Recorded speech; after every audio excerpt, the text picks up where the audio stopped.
Welcome to episode 5 of Guitar Journeys, and we have a very special guest today that is going to share his journey. And the idea of these podcasts are to create community, see yourself in someone else's story, and have a point of relation. And then, of course, too, keeping things on the positive spin, where we try to put out content that is on the up and up in terms of positivity. So, without further ado, I introduce you to Ed Lozano.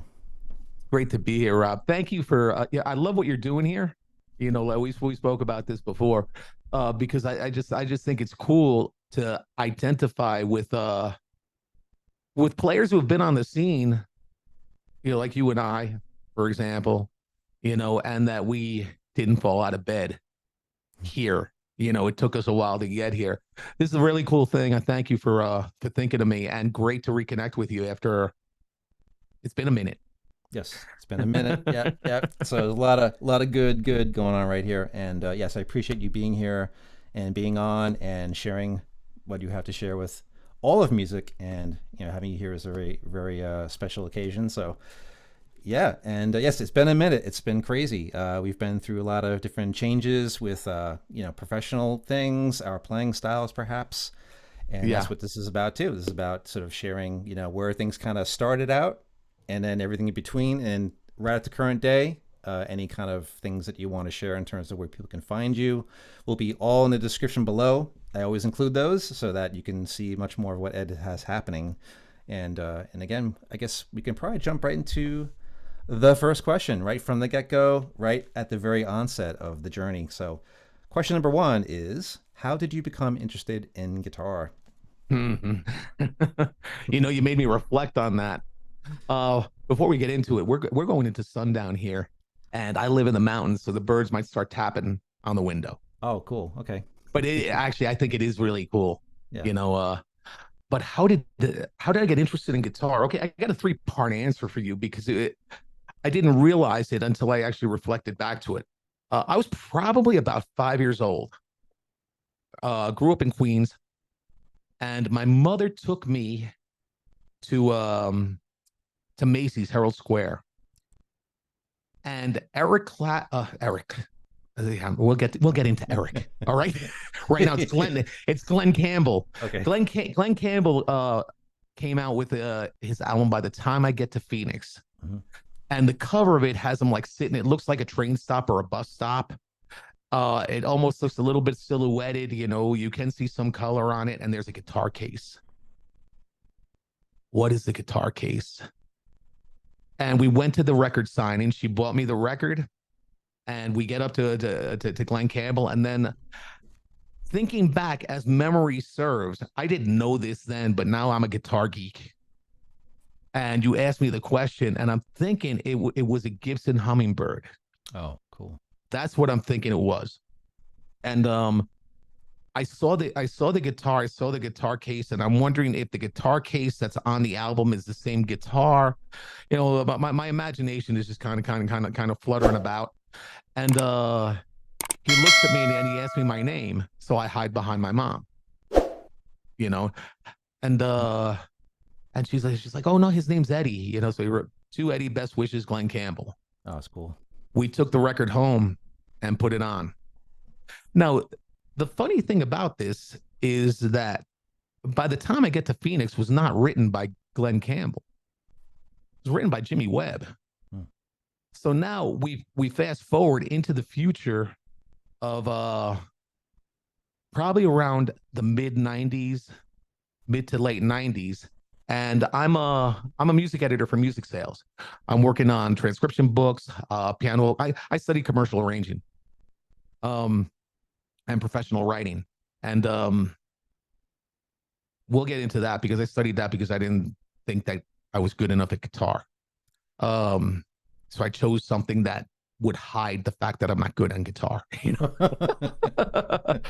But I'm with my mentor, the guy that hired me, and I learned more about music as a music editor than I did as a music student. Um, we go to the Old Town. Now, do you remember the early Letterman shows where they're going through that bar and it runs through that bar the Hiram Bullock band and all Oh, that. okay. That Yep. that that bar is called the Old Town, and that's where we had lunch. It's right behind the Barnes and Noble on Union Square. We were on 20th and Park. We were right around the corner from the Bob Dylan office and right around the corner from Guitar World. And we all knew each other, you know, it was just part of the scene. We walk into Old Town at lunch and we stop at the bar. And my mentor, Peter Pickow, goes, "Hey, Jimmy, I want you to meet my protege. This is Ed Lozano." And goes, "Jimmy Webb." Oh, I said, "Jimmy jeez. Webb? MacArthur Park.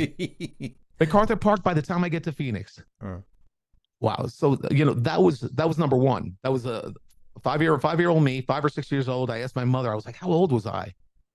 And she said, "I think you were about 5 or 6." wow. And I said, "Okay," because I remember that. Now, fast forward a couple of years to Latino family. My cousin had a birthday party. So she had this pinata hanging from a tree. They spin her around. They give her a broomstick and she starts whacking the crap out of this thing. Now I'm still timid. I'm still hiding behind my mother, and she's like pushing me into, you know, go in there with the kids. This thing's gonna break. Candy, you know, all this stuff is gonna come out of this pinata. And I'm on the outskirts, which upset my father, you know. And then he just picks me up and he sticks me in the middle thing. I run back, and my cousin ends up finally breaking the pinata. The pinata breaks. It's all over the place. The kids are going nuts. And my father picks me up and he throws me in the middle. Go, "Grab something," you know. And I see the candy and stuff, but there was this little box about yo big, you know, and the box had a little red transistor radio. I'm probably about 7 years old. So I get the transistor radio. It had the, you know, the mono earpiece, that white mono earpiece, Yeah. The, and a you're, little AM radio. yeah. So I started listening to AM radio, and I jumped into the first thing that I heard that I chose. Me. This isn't my older. I have an older brother. It's not his music. It's not my parents' music. It's not my friends' music. It's my music. I chose this. Started developing my own musical personality. It was a song by the Hughes Corporation called "Rock the Boat." Oh. Kind of like a disco tune. Mm-hmm. Now I can tell you today that the guitar on there is an ES335 and it's going through a Fender Tweed. I had no idea what this was back then, but I just heard that guitar strum and I thought that was magical. Yeah. I just thought it was cool. It just sounded cool. I could hear the guitar in the midst of all of these other song, other instruments, and I just thought it was cool. Now we fast forward back to music sales was a huge part of my life. It was my favorite job. Why I'm not doing it today? Piracy, Napster. We were paid by royalty sales. Anytime you bought a CD, anytime you bought an album, we got a little piece of that, and it kept us going. Now, I'm not saying that to be bitter. It's just because I love technology. But favorite job, I wouldn't have left. I would have stayed there. Guitars, computers, music. I couldn't believe I was getting paid. You know, we had part of the publishing to some of Larry Carlton's music. Oh, cool. The guitarist on "Rock the Boat," Larry Carlton. Wow. Mr. E335, right? Yeah, yes, Yeah. sir. Yeah. Yes, sir. So, and I actually found that out when I was writing a newsletter, which is what I do. I do that for Guitar Space. The newsletter is me. It's once a week. It's not AI. It's me. I sit down and I write about what I like and what I want to share. And I love session players. Session players, they bring tunes to life. You know, they're the unsung heroes. Mhm. And Larry Carlton was a session player at that time. Because you talking "Rock the Boat" was probably mid-70s. It was Billboard. It was on the number one. It was number one Yeah. for a piece. Mhm. And I discovered Larry later on in the early mid 80s. Same day I discovered Larry Carlton and Stevie Ray Vaughan. What Hmm. a magical day that was. Man. Oh my God. Yeah. All right, so that's number two. And number three was, now I'm probably about 10 years old, and a friend of the family's was an NYU professor. He taught computer science. His students gave him a classical guitar, Wow. and it was hanging in the room of his home office. They had a house like in New Hyde Park or something like that.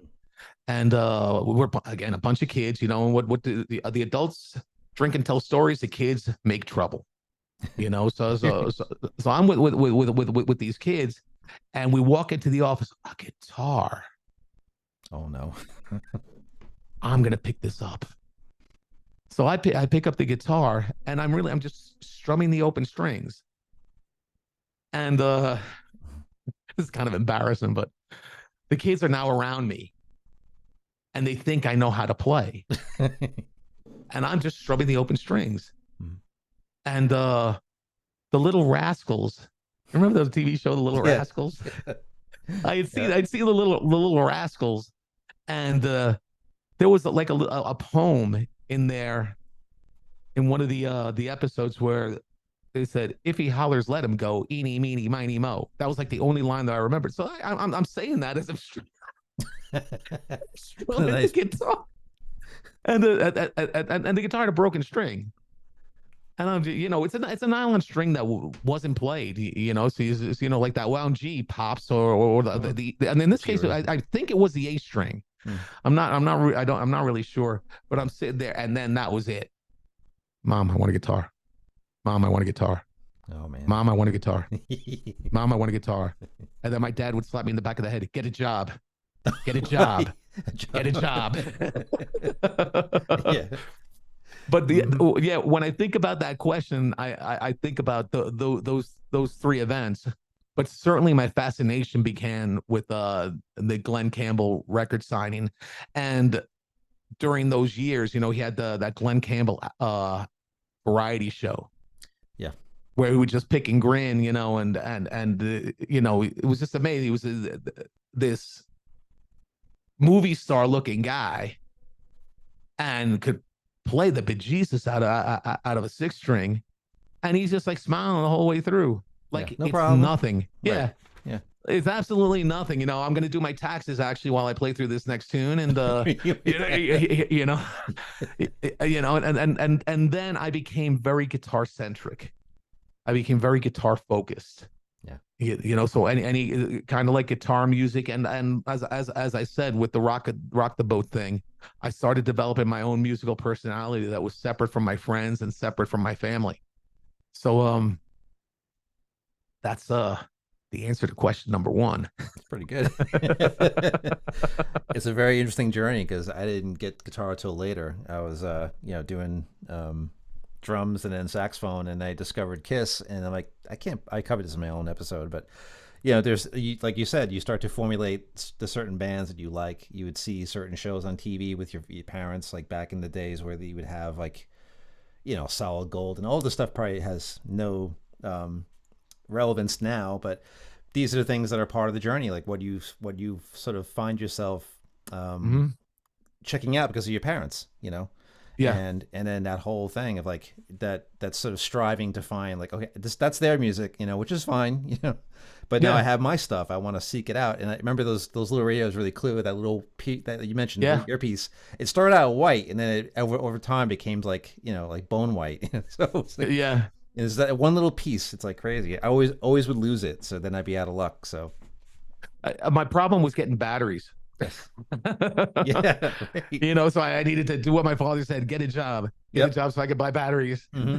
I got the same thing. I had that with drum sets. I ruined three drum sets, three of them, and they said, "That's it, you're done. No more drum sets for you. You're gonna go out and get your own." Because I take my Tonka truck and try to run it through both the batter and the resonant head of the bass drum. So by the third time of that, same thing. Get it? You want your drums? Get a job. Go get your drums. Yeah, So guitar wasn't much later, but it was the same thing there. I actually got my guitar through the job, you know. I was told the same thing. Can you buy me a guitar? No, you can get a mm, job and you can go buy a guitar. So that's what I did. So yeah, yeah. it's Me so much too. fun. Me too. Me too. I write a lot about my journey in the newsletters, and there's the butcher store uh that I went in there, I cleaned the chicken machine and the fat cans and stuff like that. I wore that white smock, and it was covered Yeah.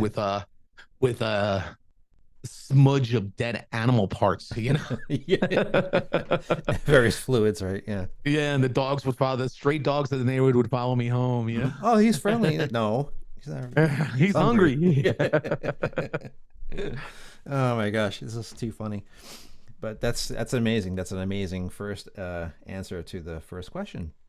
And that brings us right on naturally into question number 2. Are you self-taught or did you take lessons? I have to confess, hands of stone and ears to match. I took lessons. I had no, you've done this. You've sat in front of some students where their hands are immediately in they're moving almost right, and they're just starting out. They're hearing their way through music. You can see them that their ear is kind of guiding their hands. Hmm. I was not one of those. I started playing, and I started with a lot of friends of mine at the same time, and they're playing recognizable riffs of tunes, and I'm not, and it was incredibly frustrating. What did happen with that, because since I wasn't progressing technically, my teacher was teaching me theory, so much theory that when I went to Berkeley, I tested out of theory, Oh, good. which was the weirdest thing because my theory was here and my ears were here and they're supposed to be even. Right. So I was the theory guy. I was the guy that the kids would ask theory lessons. I ended up, since I couldn't hear my way through things, I needed to look my way through things, and that's where we started sight reading. Um, Went through a classical guitar period, and by the time I was a junior in high school, I started playing the guitar ensembles and the school bands. Because of that, there were certainly quite a few players that were better than me. Technically, they could outplay me, but I could see a C major 7 augmented, and I could play that because I knew what that meant and I knew how to put my fingers in that position. If my guitar was out of tune, I couldn't tell you if it was right. Oh, Because my ears were still going through an incredible amount of development where I actually went through a period where I thought I was tone deaf. And I wow. remember I said that to my teacher. I was like, I can't hear the difference between two notes. And he said, well, let's start working on that. Yeah. Let's start working that. And then he sent me to Padelson's by Oh, Carnegie sure. Hall. Mm-hmm. Yeah. Sent me to Padelson's and get one of those Shermer books, Mm-hmm. with the yellow cover with the blue. Yep. And he goes, get the Pasquale Bono rhythmic articulation book. You're gonna get that. You're gonna also get the Bach chorales. Get those 2 books, and that's what we're gonna work on from now on. Wow. And the funny thing is, now you fast forward to the music sales years. I walked into that office and I saw all the Shermer books there, and I said, "Well, I know Shermer," and my boss said, "We own Shermer." So the Shermer office is here. This is the Shermer office. Oh, But wow. be careful. They're going to be jealous of you because they're sitting in cubicles and you're actually sharing a corner office with me. Wow. We have 3 windows and Yeah.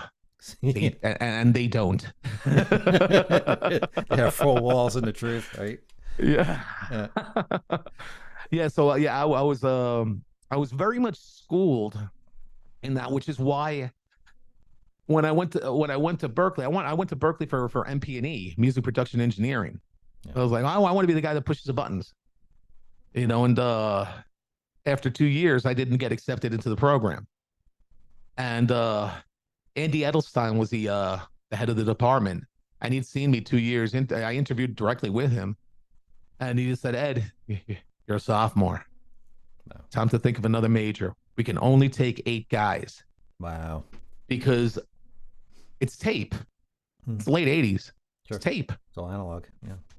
And our guys come out here with, I forgot what he said, something ridiculous, like 400 or 500 hours of actual hands-on experience. You can only get that if you're one of the 8 guys. I was like, oh my God, now what do I do? They go see a guidance counselor. So I went to the guidance counselor, and it's because I could read and write music. I gravitated towards the writing majors, and I had a lot of my electives were writing majors, and I enjoyed the arranging process. It was one of my first teachers. My first year was Jimmy Kachulis, Hmm. who amazing arranger, amazing teacher. What a wonderful teacher. And his stories were wonderful. Kachulis, he's a son of Greek immigrants, and he starts talking about all of these like weird, Greek weddings and stuff, and all these types of of gigs that he did. And I was working at the liquor store in Alston, and he walks in one day, just to buy like a bottle of wine or something like that. And he's like, "You're working here? I got to pay for school, man. That's the way to do it. That's the way to do it." And there was something about that little interaction outside of Berkeley campus that with him and a couple of the other teachers that I had that really kept me going. But I fell in love with the art of writing music. I fell in love with the staff, the calligraphy pen, sitting down, and that's what when I went to music sales. We were analog in music engraving for the first few years.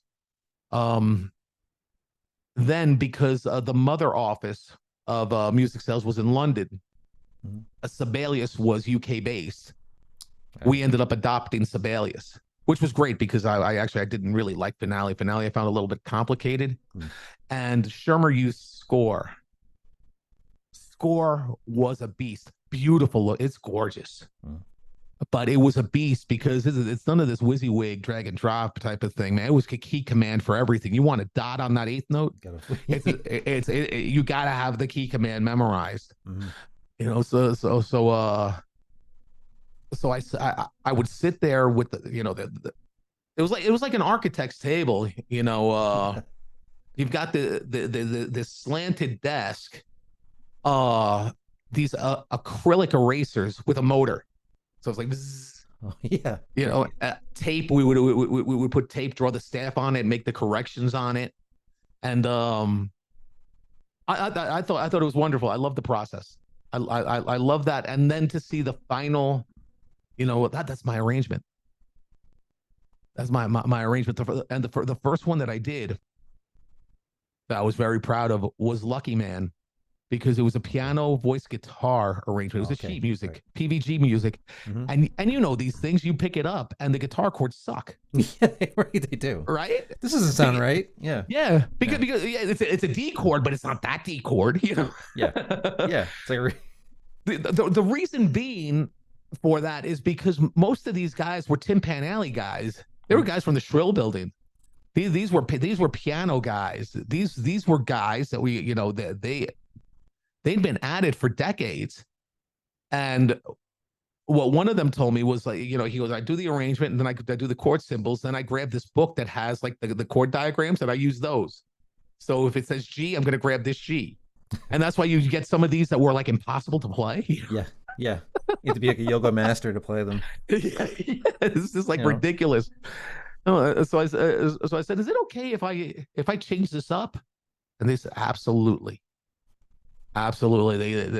I started doing that, and there were things like Stone Temple Pilots. I did the Stone Temple Pilots stuff where we put tab with chord symbols with the chord diagrams, which we never did. Nobody ever did. It was you got the tab. The problem was that who's the guitar player? Was it Dean DeLeo or Rob DeLeo? It was Dean and Rob. Yeah, Dean was the guitarist, and I think Rob was the bass player. The bass player, yeah, his brother, yeah. And the only guy that could read music in the band was Rob. Was Rob. Oh, okay, yeah. But what I was surprised was Eric Kretz was the drummer. Mhm. and he went to Berkeley. So he was the guy that I kind of contacted with him, and he goes, man, he goes, they want chord boxes on here, and I said, why? Because they can't read tab. Oh. Oh, okay. Let me see what I can do. Which was actually really cool because I actually got to hang with them at the Letterman show when they were on the Letterman show in the green room, and this killed me. We're in the green room, and I'm really I only talked to Eric because the other guys were like, oh, he's the music guy. I Oh, was a the suit. intimidation factor, right? Yeah, Yeah. I was a suit. Big Gibson fan. I was a big Gibson fan. The Gibson rep shows up with a half dozen guitars and a half dozen basses Oh no. for them. And they're sitting there and they're playing them, and I'm like chomping at the bit. I'm like, oh, hopefully I'll get to play one. Yeah. And they get to, and the Gibson deal, endorsement deal at the time, was their loaners. Their loaners. You can have X amount of guitars. Let's just I don't know how many, maybe 5, 6, 10, whatever it is. And as you rotate, you have to send them back. You don't get to keep them. Oh. I didn't realize that, but I'm at the Letterman show with Stone Temple Pilots. Who's got it better than me? And we're geeking out on music. you know, That's incredible. it Yeah. was it was cool. It was a very favorite part of my life. And I looked forward to Mondays because what are we going to work on this week? Mhm. You know, where do we need you? And I moved my way up where that's what they I ended up the managing editor of that. My boss moved on, and I took over the department, started the Latin division, the Spanish language division in there, and started traveling with the suits. I remember that I got a raise, got a promotion, blah blah blah. I'm the managing editor, and I show up in a suit, and the president goes, "Get over here. What are you doing?" I'm thinking he's gonna. I'm thinking he's gonna tell me I look good in my suit. Yeah. He goes, suits are for us on this side of the office. Oh. You're in the creative side of the office. Artists will not trust you if you show up in a suit. You're the rock guy. Keep the hair long, keep the beard longer, and wear what you normally wear.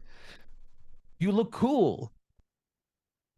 And that was real, and that was my job. These guys would show up, and the accountants and the bean counters and the lawyers would all get together, and they would talk about the deal, and I would talk about what we're going to do with their music so that they could make some money. We got a guy here whose finger on the pulse of everything, every movie, commercial, everything that's going on TV and radio in New York City. He also knows a catalog in his head. You say, I need a 1935 tune that's swing, but I don't want a clarinet. He'll send you a tape. How much do you want? What's the needle drop? That's what they used to call them, needle drops, is dropping the needle on the turntable. Mm-hmm. And it's the needle drop is like 30 seconds or whatever. It's like, just imagine a movie, and Roxanne is on the car stereo while a couple of teenagers are making out, and it's on there for 12 seconds. Yeah. That's a needle drop. And that was his job. It was cool. But I will tell you this. I remember it was 1998. And we were on 20th and Park. The Virgin record store was on 14th Street and Broadway. A few blocks down. It's a fun walk. It's a nice walk. Mm-hmm. And this guy that I'm telling you about, the A&R guy, he comes in and he says to me, boys, as I'm in there with my boss, and he goes, the end is here. Like, what do you mean? And because he did needle drops, he had a stopwatch. And he goes, okay, Ed, you're usually the guy that does this. Like, for example, one of my tasks was somebody would be recording a song somewhere. Somebody would be in the recording studio somewhere. You know, it wasn't Britney Spears, but we're going to use her as the example. And the MD for that would call up and say, we need one more tune for the record. You know, we need kind of like a throwaway tune. What do you got? You know, that would happen all the time. We'd also get calls like from Guitar World. We're doing an AC/DC tune. We had AC/DC. We're doing an AC/DC tune. Ed, you got a transcription that we could use. You know, and you'd fax that stuff over because we were faxing. We still weren't that hip to email just yet. You know, you know, and these were the things that went on. This was a typical day. So the MD would call from the studio. We need one song that I could sell to Britney. I want it to be with you guys. Who would not want a song on a Britney Spears album at the time when she was hot? Right. You know, so you know, the office stopped and we would do that. The A&R guy would come to me and he would give me a tune and say, "Do we have music for this?" "No." "How long do you need?" "Give me an hour. I'll give you a lead sheet." Okay. So, but sometimes we didn't have, I mean, this was before Spotify or anything like that. Yeah. It was me jumping in the elevator, going down from the penthouse to the first floor, running down to 14th Street, grabbing a couple of CDs off the rack, paying for them, running back, putting them on, putting my headphones on, sitting with the keyboard and the guitar, and writing it out by hand. Yeah. So that was the usual thing. So he said to me, he goes, "We're going to do a little test. When you think of a song, I'm going to click the stopwatch, and you're going to tell. I'm going to guide you through this, and then we're going to see how long it takes. And I bet you before you would even get to the first floor, we will have what we need." So, okay. Now, it just so happened that that particular day, the guys from the Knack were in the office. So My Sharona was in my head. You know, so I said, "Okay, how about My Sharona?" He said, "Okay, ready? Go to Napster.com. Oh. Download the app. Install it. Search My Sharona." It's like 3 minutes. "Trust me, boys, the end is here." Wow. And he walked away. And it was like, wow, it's kind of cool, but scary at the same time. Yeah. A little bit. And that's really what happened. That was 1998. Napster came out. 2004. I went to the Guitar Workshop.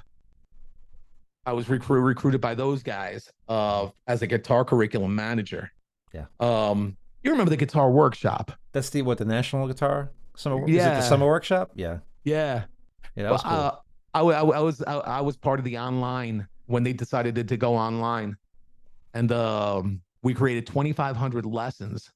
Wow. Interactive lessons, different learning styles. That was also a cool experience, and it was great to work with those guys because I always wanted to go to the workshop. I never had the money, and now here I am working with those guys, and it was actually there that I became a guitar guy. Because I was probably better suited for piano and writing music than I was for playing guitar. Now, I was in charge of all of the music curriculum, but they were guitar centric. Yeah. So we had to get that piece of the puzzle done. You know, so yeah, that was I'm a trained musician. And nowadays, as I've focused a lot on guitar, especially over the past couple of decades, that it's not noticeable. Because when I was in music sales, I was a pretty good guitar player, but nothing what you would expect somebody in that position to be. It was like the Guitar World guys. Those guys are monsters. You know, those guys are gigging 3 or 4 times a week, and they're working at Guitar World. Yeah, that's a lot. That's a lot of ear stuff. Yeah, know? But that's your guitar. You're doing guitar 60 hours a week. Yeah, you know, it's a whole different thing now at the at Workshop Live. I started doing that, started going over the lessons and started making sure that the notation was right and all that stuff. And not, now I'm really the woodshedding that you should do between the time that you're like 12, 16, and 18 to get to the point that where you go to college, you can apply everything quickly. I couldn't apply everything quickly. Everything was incredibly hard. Mm-hmm. You know, I just did not have the dexterity. I did not have the technical facility needed, or chops, if you will. Mm-hmm. I did have an understanding, and my ears had not gotten there yet. Now, the music sales training, you transcribe for 40 hours a week, your ears will get there. Yeah. You know, and then you teach where you're actually, you know, nowadays, I mean, there's transcriptions everywhere. But where, you know, you and I came up with, you know, the tape cassette machine, you know, when you're doing it all by ear, you're tuning to the tune. You know? Yeah, yeah. That was a nightmare for me. Yeah, it was a nightmare for everybody. Yeah, it was. I mean, you know, it was, there's only a few guys that would, and there was always one guy on the team that could do that relatively easy, and we all hated him. Yeah, right. I hate that guy so much. The hate is equal. It's nice, you know. Yeah.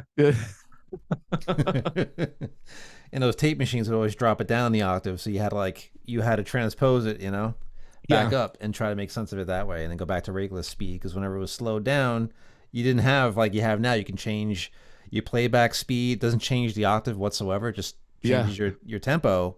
And in the early days of that, everything was very watery sounding, you know. And then as time went on, that got so much better. But those days where you had the little tape machines, forget about it. You know, that was a whole or ruin the record. Yes, you ruined the record. Your needle's burnt out again. What the hell are you doing in there? You know, need a needle? What? They're supposed to last at least a certain period of time, and you kill it. What the hell? You'd start to press it down to create a new groove. Yeah, that's right. I regrooved my albums so many times. Excuse me. You got it. But yeah, that was and you're trying to do that while the drum lesson is going on next door. Yeah, you know, that's you got 30 minutes. You know, can I at least get the main riff down and then tab that out real quick? You know, right. Give the kids something to go home and work on. Mm-hmm, mm-hmm. Oh man, yeah, those are amazing times. But that's an amazing answer too, with like, you know, how certain aspects of your, I guess, instruction, so to speak, of you know, how your lessons would dictate, you know, where you would move in the future. And then those, like you just said, like you're more into the theory part rather than the ear thing. And I think I had the opposite sketch. I had a hard time with the theory part. That took a long time for me to get. So it's good to hear that response, because, you know, I think there's a point of relation in there for certain players where they feel stronger, of course, in one area than the other. And then you have the sort of select few that have both going together. And I always felt that we hate them too. That's the other. Yes, that's right. So you could do all that stuff.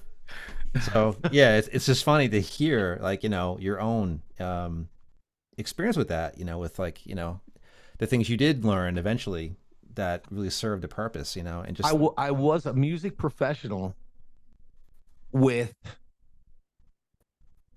relative pitch enough to pass the ear training courses in college, and now working in a professional venue, I had all the other sort of skills, and the man, it was just time and pressure, man. Is this just, this is a job? Yeah. This is a job. And I write it out, you know, because we're writing this out by hand. Mm-hmm. So I'm writing it out by hand, and then it's like, okay, I've got some sight reading skills, put the prop it up. Oh no, that's wrong. Oh no, that's wrong. You know, nowadays, you know, you do it in Sibelius or Dorico or whatever it is, mm-hmm. and it plays it back, and you can hear that it's wrong, and then start fixing it. Right. You know, so it is it's become different in that regard. But I look back on those experiences, man, and they're just fond memories. Mm-hmm. I'm actually still in touch with my boss. Oh, that's great. We have become friends. Mm-hmm. And he sends me videos of his granddaughter. Oh, that's so cool. You know, so yeah, that's how special the place was. And actually, I'm in touch with the head of VP in sales, who has moved on to other things. The new president of music sales is also a friend of mine. it was a special place. It was I was very fortunate to have that experience. It ruined me for everything else. Yeah, I mean, I guess it can, right? But it's like a a moment in time where it's not you know um, easily forgettable. Let's put it that way. It's incredible, and the fact that you're actually still in touch with some of these professionals is amazing. Yeah, yeah. A Just a lot of them are unique, retired now. yeah, and a very unique experience. I mean, it's something that you hear about, and I think even now there's a bit of that. That probably sounds magical to a lot of people because they didn't have that sort of part of their musical development, perhaps. That you got to experience that. Yeah, It's amazing. yeah. I'm real grateful for that part of my life. Yeah, it's I incredible. listen. I'm grateful for every part of my life. I look back on everything, and especially the stuff that we're talking about now. And there's a lot of fond memories, even in the ones that didn't feel fun at the time, or Hmm. even in the ones that were hard lessons learned. You know, um, so yeah, but that is one of the favorite times of my life. Well, it was actually jumping on the train and going down to 20th and Park, selling into my office, and let's get to work. Yeah. It was a lot of fun, and yeah, and we also, we're in New York office. When these guys would come into town, they'd stop by to see who's running their publishing, and I mean, I met Larry Carlton there. I met Chick Corea there. I met Benny Carter there. Benny Carter and I hit it off from jump. Yeah. It was one of those things because he's like, this is a music guy, G Mixolydian. So, well, what do you want to know? He's, oh, I like him. I like it. And then we started just talking, and what I remember the question. I remember the question. He goes, listen, I do a lot of sort of this recitative type of stuff, where the time is actually rather ambiguous and the harmony is somewhat ambiguous. How do you notate that? I said, oh, that's easy. We use broken measures. So instead of a solid line, we'll have a broken Dots. line, Hmm. and we can put it as either rubato or free time, uh, as a tempo, as part of the tempo marker. And for the chords, we can put them in parentheses with an asterisk as harmony implied. Oh, I like this guy.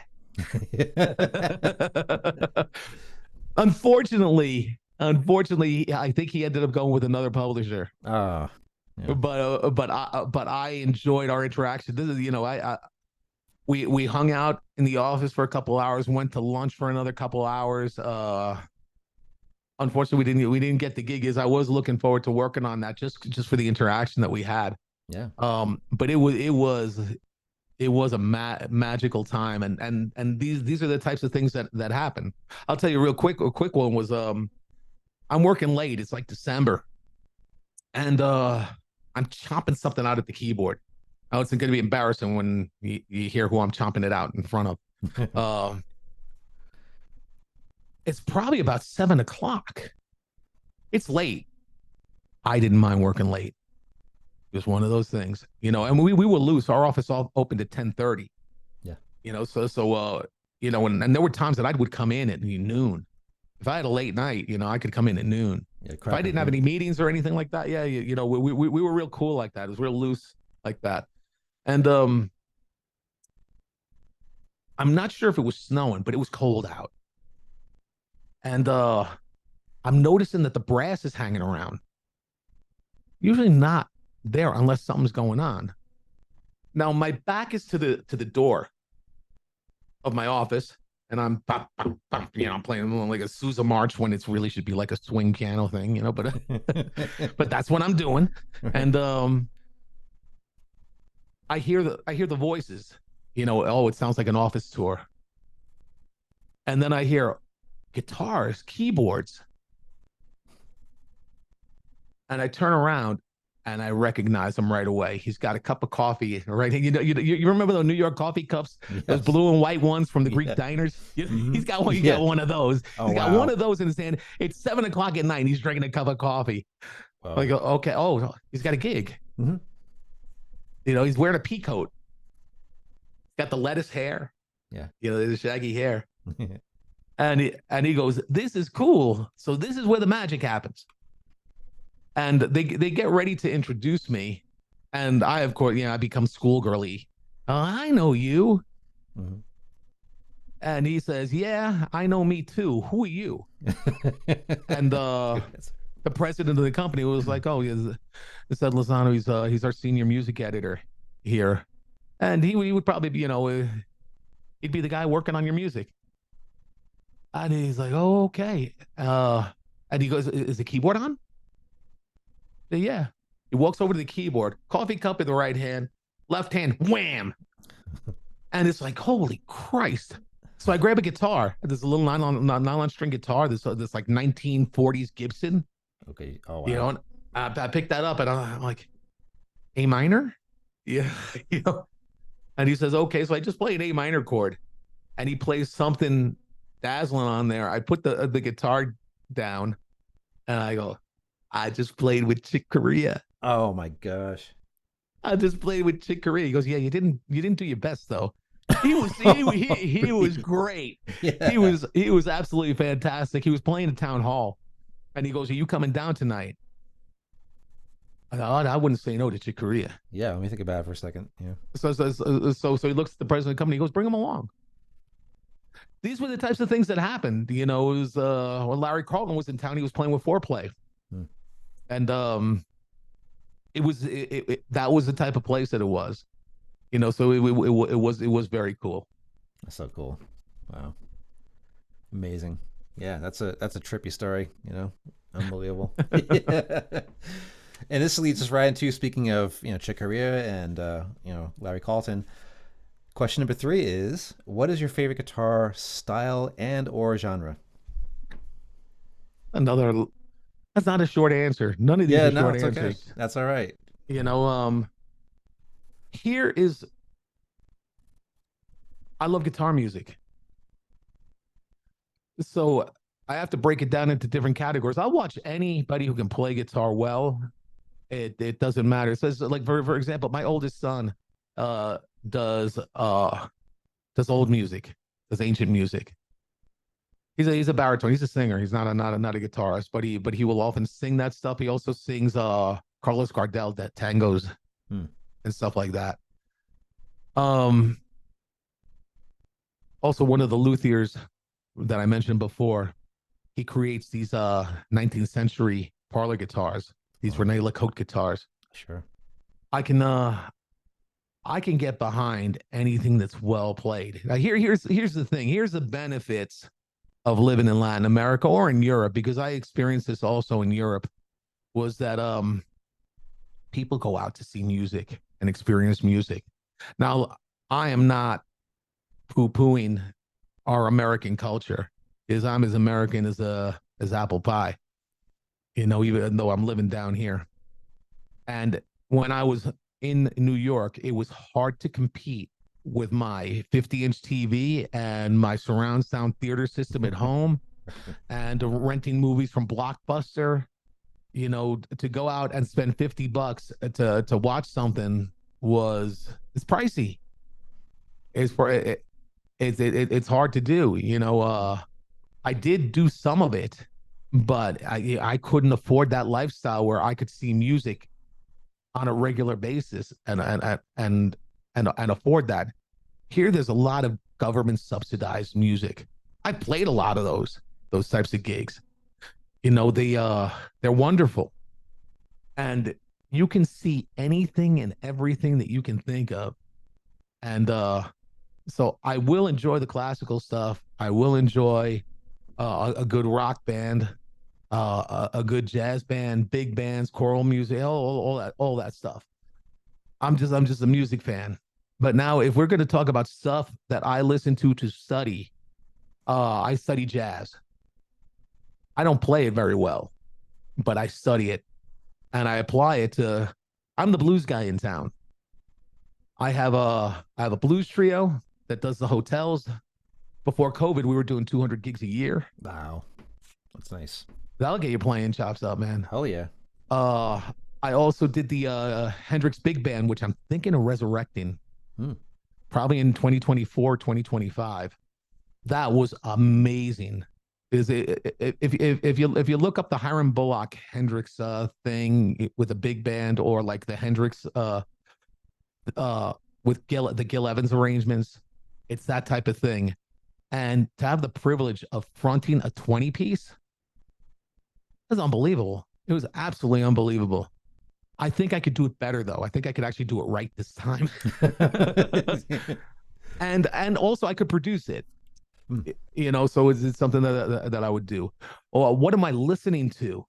Um, I like a lot of the modern blues guys. I also listen to a lot of the 70s stuff. A lot of the Steely Dan, a lot of the George Harrison stuff, a lot of the well-produced stuff of the 70s. I love the production of the 70s. Hmm. You can really hear uh the spatial, the use of space in the production, not this perfectly balanced in each ear. Hmm. Type of thing. You really hear the producers and the engineers. You can feel the engineer riding the faders. Right. And some of these are weird. The cool thing that they did in like the 90s and the early 2000s was some of the production you actually felt like you're sitting in the band. Hmm. It's actually mixed for you as being a band member if you listen to it on headphones. Or I love Apple Music, the lossless technology. Hmm. I'll spend time listening to stuff on that, like that. Um, so I'll listen to that stuff. What am I working on now? Michael Landau. Hmm. I'm working on Landau type of stuff. I'm listening to a lot of Steve Gadd. Landau was his guitar player, Yeah. and love those ideas. That sort of inside, outside, outside, inside thing, and trying to apply that to my blues thing. Because I've got the 3 piece like I told you. I've got the 5 piece that plays theaters, um, bars, clubs.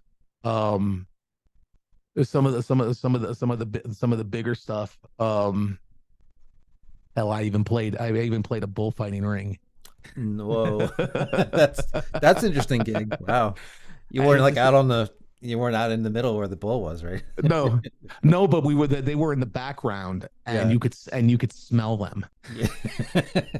And Yeah. it's a cool breeze until they turn those lights on, and then all of a sudden Oof. it's all Oven. as stinky as you can imagine to Yeah. be.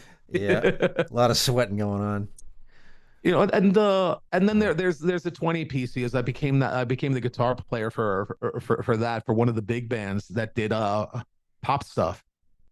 So there was the Police big band thing that didn't make money as a 20 piece, but it did as like a 7 or a 9 piece.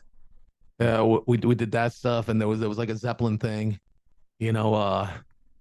So it those things were cool. But for my personal development, I'm working on tone, feel, and Landau ideas. So that's kind of like what that's. So my listening is across the board, Yeah. and like like we discussed during the pre thing, I'm going through a medical thing, so there's a lot of downtime in the hospital, which leaves a lot of time for deliberate listening. Yeah. Not none of this background. I'm going to chop a pepper and make stir fry type of thing. It's Right. more like, I'm sitting there, and I'm trying to visualize what they're playing. I'm trying to visualize the idea and wish I had the guitar in my hands. Yeah. It's actually an interesting approach too when you have a like a situation, a health situation in particular where you get to like you mentioned even before we started taping, this idea of normalcy, having a normal approach to things. Even with study, it's like you start to kind of, I guess I wouldn't say revert, but you go back to the things that kind of push you forward in terms of like understanding a certain style or understanding a certain part of a tune. That I guess that's one of those well served things you get as you start, moving through your journey of learning things on guitar. Is that part of, well, now I have this downtime moment, which I wasn't quite planning on having, and Yeah. how do I bring those old things back in that gave me momentum, that kind of pushed me forward to the next thing. And that's something that's, I think that's a great point you mentioned, because sometimes people get into, players get into a situation where there's a limitation in place. And how do you orient around that? You go to those things that have worked in the past, and sometimes that they're, you might forget about them, but then it doesn't take much to jar that. It's like, oh, okay, oh yeah, that I can do that part again, which I haven't done in a while, perhaps, maybe. So it's funny. It's interesting you mention it. That's so much funny, but it's interesting that you mentioned that, because that's something that you can, like I mentioned, you can easily forget about those things that, or how Yeah, did you can I? fall into a Yeah, rut. sure. Who of us hasn't? Mm-hmm. I mean, back in 2007, 2008, I hated my playing, Mm. and it was like trying to get out of that and trying not to get out of that self-centered thinking. Yeah, It's tough to do. I imagine we all go through it in some way, shape, or form. yeah, yeah. It's kind of almost like an ego thing, like, oh, I got this, but sometimes you don't. You forget those little moments where it's like, learning how to apply these I wouldn't say concepts, but sort of mechanisms that allow you to understand something that Yeah. is problematic, and having that downtime kind of filters it back in, like, oh yeah, this isn't impossible. I can get this. I can, the visualization, Yeah. in particular visualization, if I can get the word out, Yeah. of seeing the neck and not having it in your hands is such as a very, very effective practicing tool, in a sense. Because if you could see it on the guitar, and especially if you're in, kids that are in school and they can't play the guitar because they're in class. This was my thing for a while too. I would try to, like, if I was bored with my subject that I was studying or was being taught about in school, which was very often, I would sit and think about the guitar neck. I'm like, where would my fingers go for this part, And that's a really great point you brought up, because I think that's something that when it comes to learning guitar, it's always, oh, I have to have it in my hands. I have to be tactile. I have to have it there to be able to achieve something. And that visualization part is such a huge, it can be an overstep if you're not, not too aware, but just to see things. It's really, when you finally get your guitar in your hands, it's like, oh, okay, cool. I was right on the money, or I was like super close, or not even in the same universe. So I'm glad you mentioned that, because that's something that, really affects things. Yeah, learning a ton of material is like I said, 200 gigs a year. You can't repeat the same 30 songs. Right. You have to have a wealth of material in order to do that. Learning that amount of material, and in between, we'd have like these big band gigs, which were cool because those were reading gigs, Mm-hmm. and I took them to keep the reading chops up, because if you don't do it, you lose it. Mm-hmm. It's one of those. Um, but learning that amount of stuff, and even with the big band stuff, it would be I'd record the parts and then listen to them and try to get ear memory happening. Same thing with the song, even if it's just it's a Beatles tune, listen to it so much that it's already a part of me. All I have to do is mechanically play it. It becomes so much easier. And I think that one of the things that we tend to do is we run before we can walk, Mm-hmm. And the same thing with like learning a solo. It's like you're trying to rip this thing off. You don't even know where the next note is. You don't know what the next chord is. You don't know the tune. Mm-hmm. You just don't know it. You don't know the tune, let alone the part. You got to get that part in your ears, in your head, and then your fingers will follow that. Otherwise, you're trying to follow the fingers, and the fingers have no idea where they're going. Mm-hmm. So I think it's important to be able to try these different. I think your word for these different mechanisms, Mm-hmm. because sometimes we've all had that where is it that I physically can't play the part? No, you don't know the rhythmic phrasing. It could be that. Mm-hmm. Or you figured it out on the wrong part of the neck, where it's a little bit more difficult because of that pesky G and B tuning. Right. Yeah. Mm-hmm. But it's learning that all of that material in a condensed period of time, because these gigs happen fast. Sometimes and there's been times, oh, I was so close. Mm. I was really close with, I got a call from the Philharmonic, and they said, we need a guitar player that can read. We're doing a tribute to Disney music. I said, oh, I want that gig. Mm. Scares the daylights out of me, but I want that gig. Mm-hmm. This is a big high profile gig that goes national. It tours like the 5 main cities, and then it'll hit a couple of cities throughout Latin America, and these are big high profile things. Oh, man, I got a call from the Philharmonic. How cool. Yeah. And then they went another direction. Oh. Yeah. But I I wanted that gig. I was looking forward to it. And it's just part of the truth. Listen, just the fact that they actually called me. Yes. I'm like, I'm on their radar. How? Right. How the hell did that happen? How did the bar playing blues guy end up playing big bands and getting called for these types of gigs? Yeah. Well, it's like you said before. It's like you were there, with the blues jams, with the jams night, and then being, just there as a presence. I think is the thing too that really sealed a lot of deals for you. It's like you just being in the room and then being a consistent presence, and even with working in music sales, same thing. You were the guy. You were just there in the room, and it wasn't so much like the right time, right place, right time, which I'm sure that's part of it too, but just the idea that you are there. It's like, and fearless. You're right about and fearless you're right. too. You're right about that, because did you read the Lukather bio? A little bit, yeah. I haven't dived completely fully, but yes, he. He's one of those guys. He was one of those guys. The stories are great. Yes, and he's a personality and a hell of a player. Mm-hmm. But he was there at the time, and he could fill in those shoes. A lot of it is, being the right place, right time. But also, when that door opens, to not have it slammed in your face because you're not prepared. Mm-hmm.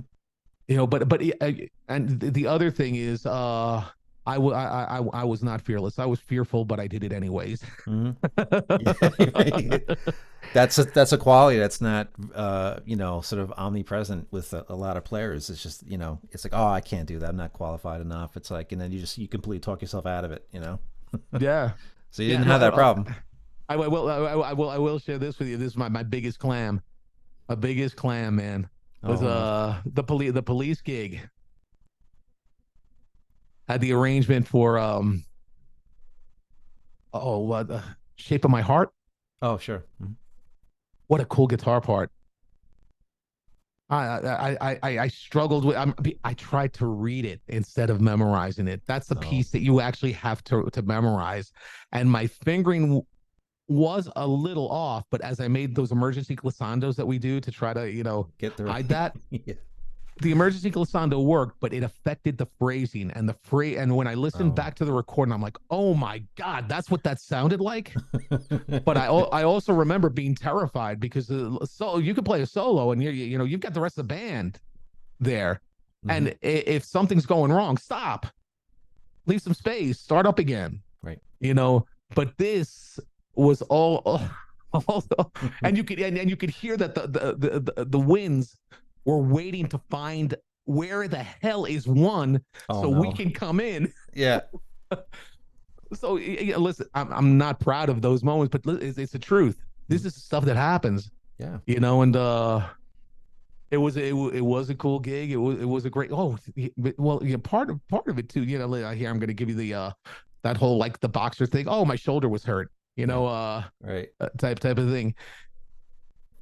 When we were setting up, they originally had me on, like, my own little platform, mm-hmm.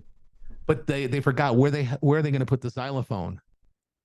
So they can't fit the xylophone and me on that same little platform. Because if you look at the stage, center stage, you've got all the horns. You've got like 15 horns, 16 horns, all sitting in their rows. Trumpets, barries, trombones. You got them all sitting together. On the right side, on the platform, you've got the drummer. On the left side, on the platform, you got the xylophone. Center stage, the singer. Then where are they going to put the bass player and the guitar player? So they threw us off they threw us off on the side in front of the drums, and that's what they decided. Oh, But when I got to the gig, I set up on the xylophone thing. Now it's tiered, it's high, and there's a gap. But you see where this is going, right? I haven't. There's a gap between the xylophone tier, the horns, and then the drum tier. So I'm running my gear across the tier to set up, and they're practicing the lights. Oh no. And at one point, they turn off the light as I'm leaving one of the tiers to the next one. They turn the lights off, turn the lights back on, big strobes and stuff like that, and I miss my footing, and I take a swan dive, probably about 6 feet. Oh. And I'm banged up. Oh. I'm banged up. But here we're in Latin America. Right. I walked to the drugstore and I asked the guy for a painkiller. He goes, okay, pull down your pants, pops me in the can, gives me some painkillers, and now I'm like a zombie walking back and forth, and what's that? Driven to Tears. Yeah.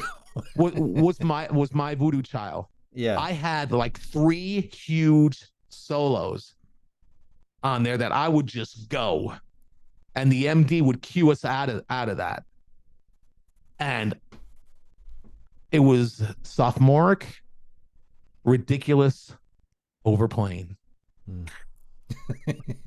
Well, you were on pain medication, so there you go. Yeah. Well, the one obvious part was because there was a key change, and I'm supposed to land on like an E flat, and I landed on E.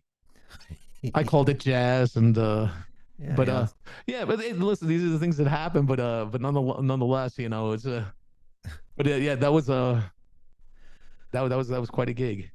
Sounds like it. Jeez, man. That is funny. Holy cow, that's great. I got stories, Rob. I got stories.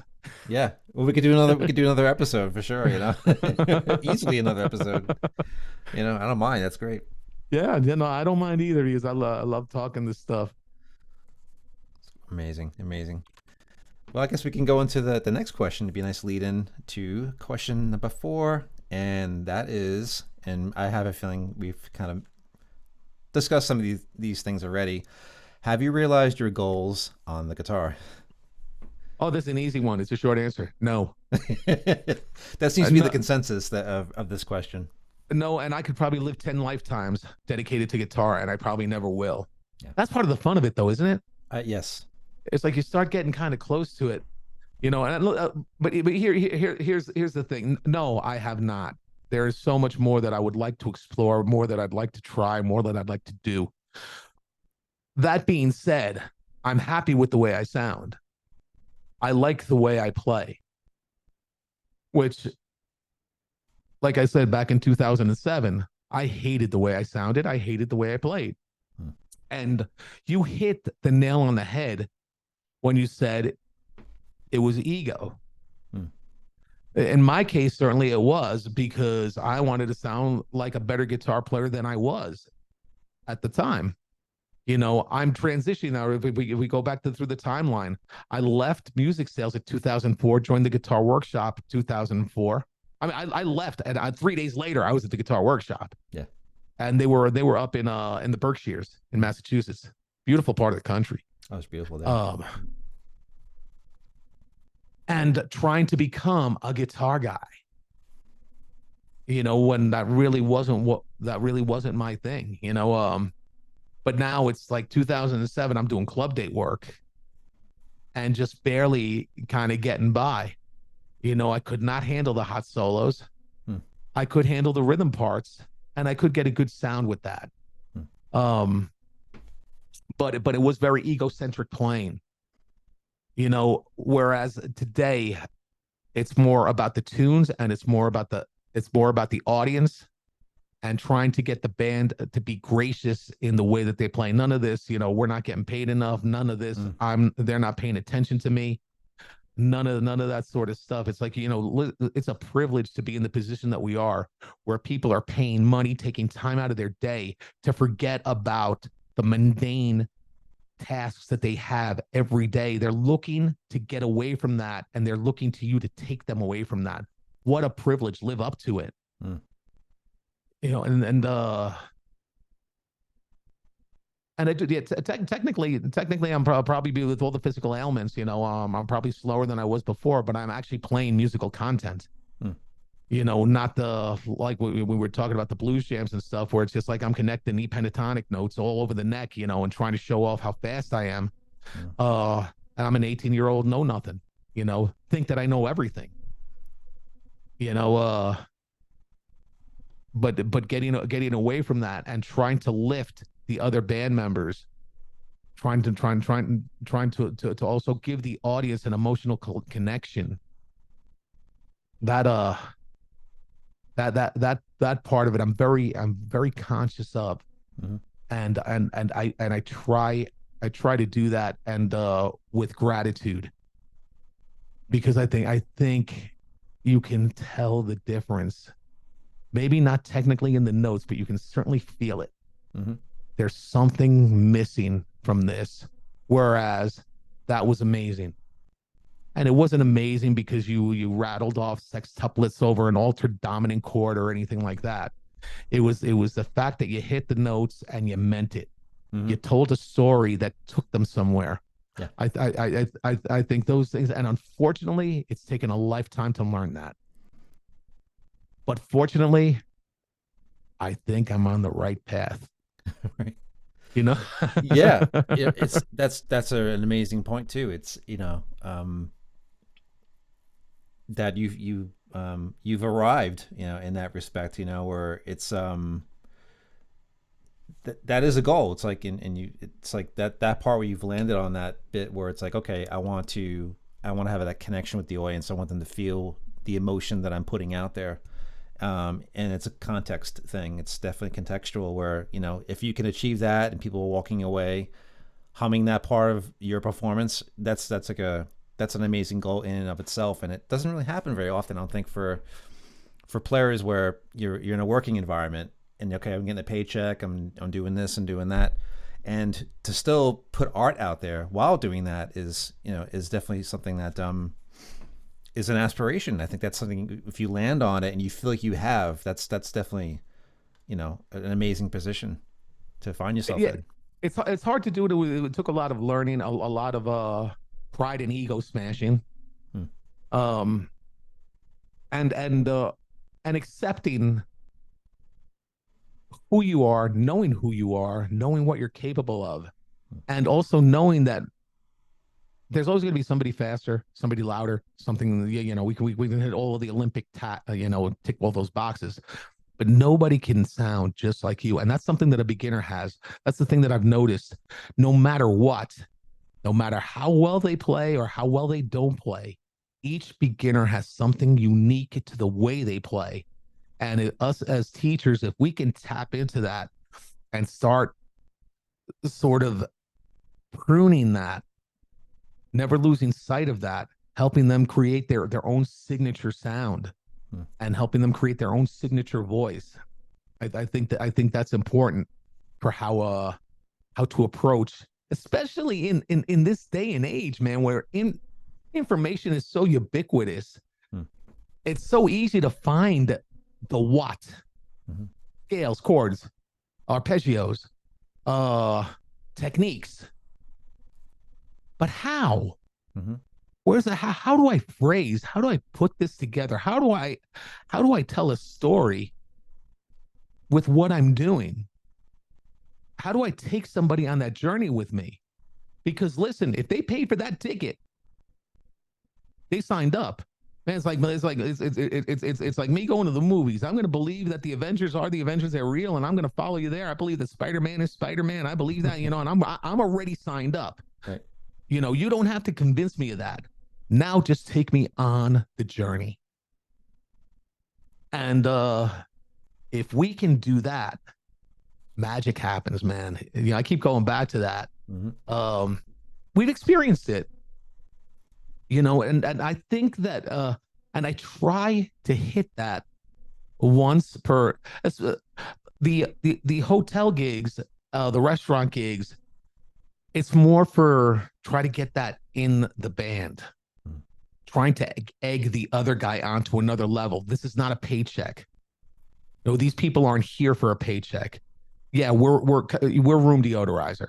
All right, accept that, but let's give them a little bit more. Mm. When they come to a theater gig, a club gig, they're looking for that experience. If we can deliver that, we've done our job. If we can't, we haven't. So stop belly aching about you're not getting paid enough. Stop belly aching about that the people aren't applauding you and going, wow, you're the most amazing guy that ever walked the planet. Let's get rid of that stuff. Let's get that out of here. Let's get the best out of each other. Mm. And give these people what they're signed up. They're ready. Yeah. You don't have to convince them. They're rooting for you. Yeah. You know, They're in the room. Yeah, they're there, man. Yeah. They're there, and if they're there for the first time, they want to know what everybody's talking about. Mm. And if we can make them laugh and cry, man, we've done our job. Mm-hmm. It's tough. It's not easy, and I'm not really like, I don't mean to sound so preachy, with No, it. not at But all. I think that because of how easy it's become to be a technician on the instrument, that the science of guitar playing, if you will, is attainable by anybody. There's no excuse to not to suck these days. You can technically play the instrument. You have enough information at your hands and available to you. And speaking of the hands, instruments are better than they were when we were kids. Oh yeah. While a good quality instrument that stays in tune, that's easy to play, Mm-hmm. is attainable for under $100. For $300, you have a good working instrument that you could gig with. Mm-hmm. For $800, you got an instrument that you could be proud of. Yeah. You don't need $3,000. Mm-hmm. We had holy grails. There was the Les Paul, a 335, a Strat. I mean, a real Strat. Yeah. A real Telly. Mm-hmm. There were those things to aspire to, and then they came out with the Super Strats, which were easier to play. Mm-hmm. But they were still $2,000, $1980. That's a lot. Yes. Mm-hmm. Nowadays you can get that same quality instrument for $800, and you can sound good. You can get gear that sounds good. Gear was just being developed, so you'd get like a distortion pedal that sounded, ooh, oh my God, does that sound bad? Sounds like Kennedy Airport, Well, it was $30, Yeah, what do you want, It's funny. I had a few of those. Yeah. We all Yeah, did. me. Yeah, they were definitely yeah. Don't miss those. It's not a piece of salt after gear for me trying to find my old distortion pedal that I had, Yeah. Yeah. Oh my gosh. Yeah, it's it's definitely great points you just brought up with gear. It's like, I had students, we anyone that teaches like we teach, a lot of times you have students who have better guitars than we do, Yeah. and they can't play. They can't play them, which is my own teacher told me that. So they have the amazing footstool, they have the $80,000 classical guitar, and they don't know what the hell they're doing on it, But it's like that thing where you have the gear. Okay, now what's the next thing? Like you said, you want to push that out to people as a player, and teaching people that, okay, you have all the stuff you need now. The tools are in hand, literally. Now, what are you going to do with all that stuff? How do you reach people with it? And that's something, I think that's something that is a product of things nowadays. Like you said, you have the hows, but now it's not even so much the how. You have the what's, but now it's the how part. I think it's an amazing point you just brought up, because it's something that I think that's a sign of the times in a way. That technology is so amazing. Even just the manufacturing of instruments and how that's done produces, a certain quality for fairly low price, and then it's like, okay, now you have all the stuff, you're cool to go. It is about music, so how are you connecting that with people? And again, it's not, like you said before, it's not the gymnastics, it's like the emotional part of playing an instrument. How do you reach people with that? And that's something that I'm glad you mentioned that, because as a teacher and as teachers, you want to try to find those parts of the student that they can showcase that ability. They have that within them. So how do you bring that out of them? And I think you mentioned it earlier in the answers. It's all about listening. You know, it's not about constantly playing, constantly having a guitar in your hand. It's also you have to sit and listen, which I think is tough nowadays because the attention span is so short. You have 30 seconds to get a point across. Otherwise, you know, people are off into the Netherland. Yeah. You know, Yeah. When you think about it, when we were coming up, you had the one album. Mhm. Yeah. You know, I think one of the ones that rocked my world was Moving Pictures. Yes. I was playing guitar and you know, and that was one that I scratched up and got wrong. Because now you fast forward, you know, 15, 20 years ahead now when you can actually hear. Oh, and I'm playing all of those parts differently. I'm hearing a sus chord as a major chord. Oh my God, I've never played this right. Yeah. I never learned this correctly. But the point being is that you had that one album and you listened to that thing until the grooves came off of it. Mm-hmm. You know, nowadays, you know, I'll give my youngest son is he'll put something on and it's with okay Google, okay Google, Yeah. and he'll put it on and go, oh, I love this song, and he starts singing along. They haven't even gotten to the chorus. Okay Google, switch to this song. Oh no. And I'm listening. I'm like, stop that. If you're going to do that, put headphones on. Mm-hmm. But do you realize that? I went to bed one night and I woke up the next morning and I became my dad. Right. You know, Yeah. you know, and I said to him, do you realize the disrespect that you're showing that tune? How many people worked on that tune? How many people played that tune? And you can't even afford to give it the 2.5 minutes, 3 minutes of attention? That's just wrong. Yeah. They record this record in the winter for crying out loud in Canada, like 30 degrees below zero, you know? And they walked uphill to get to the studio, and they walked uphill to get out of the studio. Yeah. And they're outside recording too in that weather. It's really funny how that works now. You know, it's a generational thing. Like it seems like every 10, 20 years, you know, the tide shifts in these different ways. You know, it's really interesting to note. And we had the headphones on. We were sitting, listening to these records, and just it was an experience. And I think it's a shame that people don't really get to have that. It's like okay, hey Google, play this, play that. And it's like 2, 3, not even 3 minutes of a song. It's so short, and people are really losing out on that experience. And that's the thing too. Whether you're performing or listening, there's an experience to be had. You know? And that's a song experience. We had album experiences. Yes. It was like the song that you wanted to listen to was on side 2. You got to listen to side 1, listen to the whole thing. And also there was a magic to that album artwork. Mm-hmm. You had this giant big picture and you just, I mean, I would sit there, you know, Indian style, and I just flip it and flip it and flip it and flip it for 40 minutes, then do it again. You know? Yeah. Yeah. It's and it was the one record. Yeah. It was one record, but you knew that record. Mm-hmm. You had that thing in your bones. Yeah. You know, and they don't have that because also my youngest does. He performs as well. He's a singer drummer. Oh, nice. And he cannot do that without an iPhone. Oh. Well, you know, like memorize the lyrics but don't sing the tune.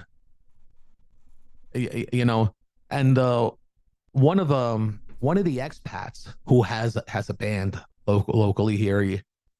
He asked me. He goes. I go to all your gigs, the restaurant gigs, the bar gigs, the theater gigs. He goes, how do you do that without sheet music or an iPad? It's like you memorize, bro. And he said, I can't do that. And I said, that's why you don't connect with the audience, man. Mm-hmm. My job is to connect with the audience. I'm not going to put another barrier in between me. It's so hard to connect that you put a barrier on top of all the barriers that you're dealing with. Mm-hmm. It's incredibly difficult. Yeah. Get rid of the barriers and you've got a fighting chance. Mm-hmm. Eye contact is huge. Yeah. Work the crowd. Look at the different areas of them. And here you're working. If you're working, treat it as such. You know, I go out into the audience between sets and I will talk to people. And if somebody's having a birthday, you know, give them a shout out in the next set. make them feel special, make them want to come back. Hmm. You know, work the room. Your job is not on the stage only. Right.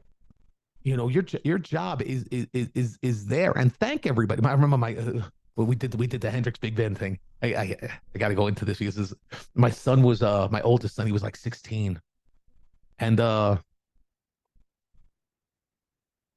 he was proud. He was proud. Dad center stage. Nice. Dad's center. Then my youngest did the same thing. I played the Medellin Jazz Festival, Mm. and Dad's center stage. He's important. Everybody's calling him maestro. Oh wow. You know, so Nice. they're puffing their chest, you know, so they carry my guitar, they're standing center stage with me, Hmm. you know, they're setting up my gear. But at the first big band, the Hendrix big band gig, I got there early. Now, mind you, we had never played all 20 musicians together. It was always the rhythm section. We got our stuff together. Then we played with just the trumpets. Then we played with just the woodwinds. Then we played with just the trombones.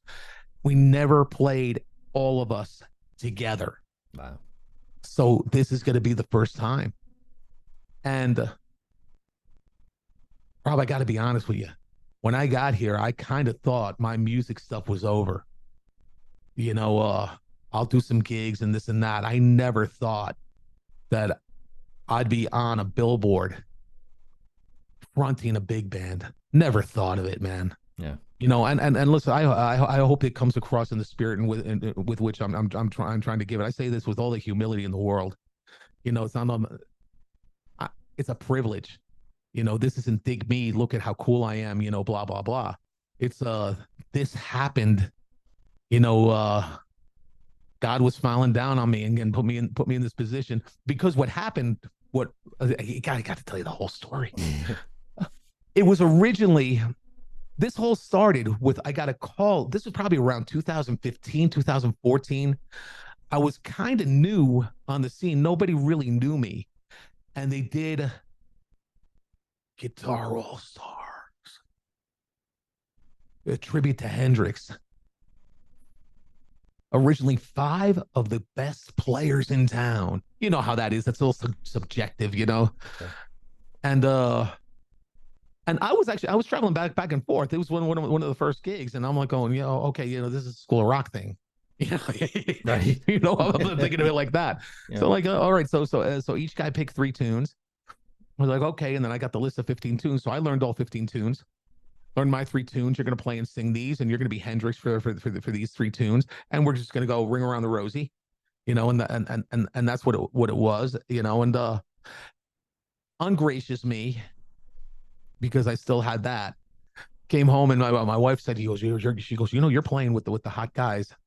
This gig should be mine and mine alone. You know, Right. you know that type of thing. Um, we played the gig, and I played rhythm on every song because to me, Hendrix, the leads are cool, they're Mhm. fantastic, but the rhythm parts are astronomical, and in some cases harder than the leads. Mhm. So I learned all. I was the only guy who was on stage the whole time. These guys did their tunes and left. Oh. The gig became mine. After that, we did the same thing for the big band thing with the same 5 guys. One by one, they dropped out. And all of a sudden, it was mine. And that's when the gratitude sort of kicked in. I was like, I got to stop. I got to stop being a jerk with this stuff.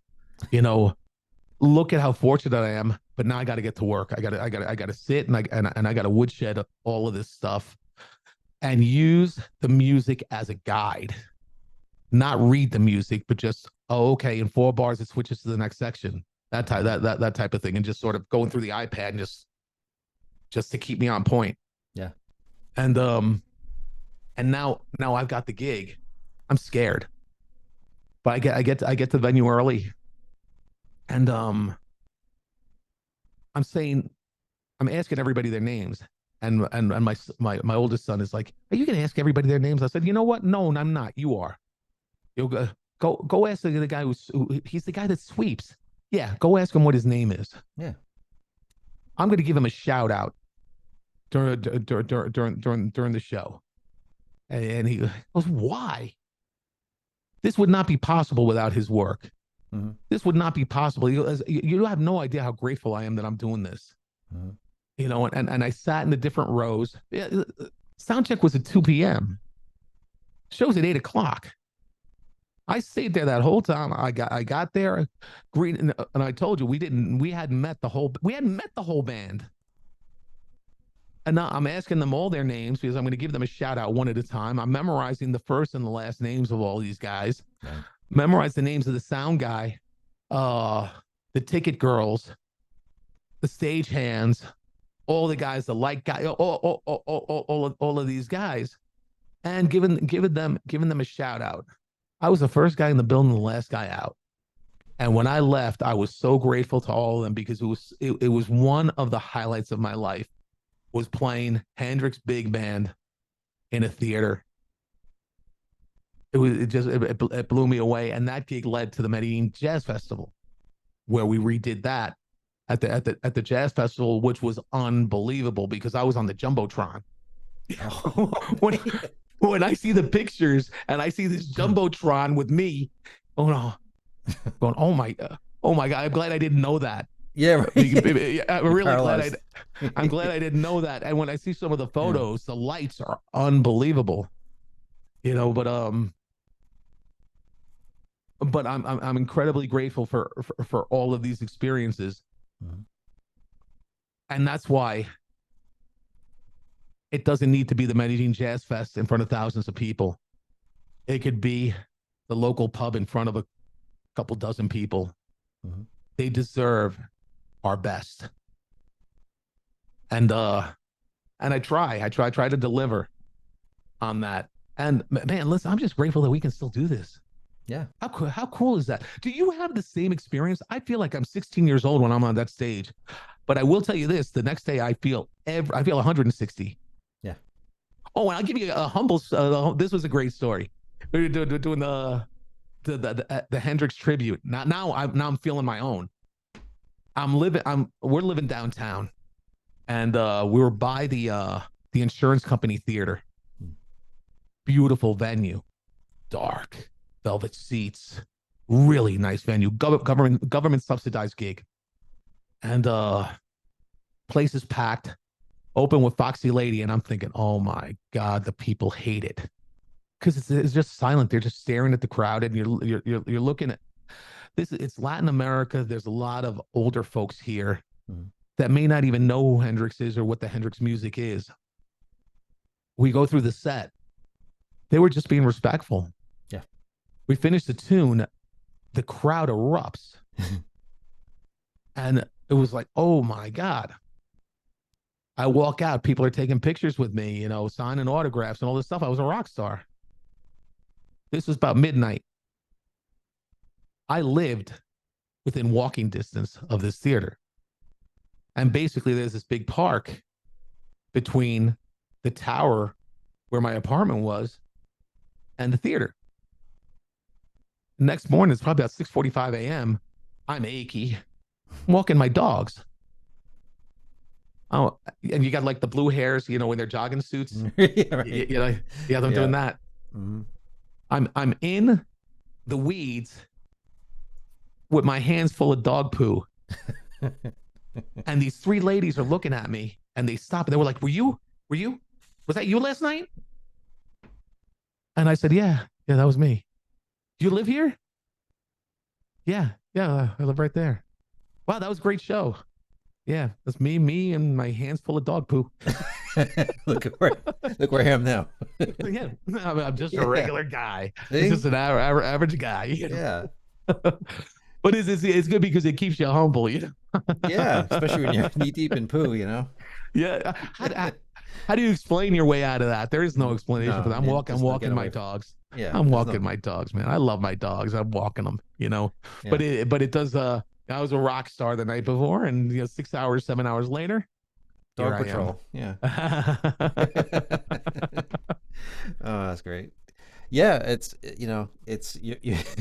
you're there throughout, man. You're the guy who's always there, throughout the whole thing with your dogs. I think that's great too that you shared that story because it's something that guitar is very ego driven, as we know, and then just the Yeah. fact to take that time and really kind of make people feel included, because like you said, Yeah.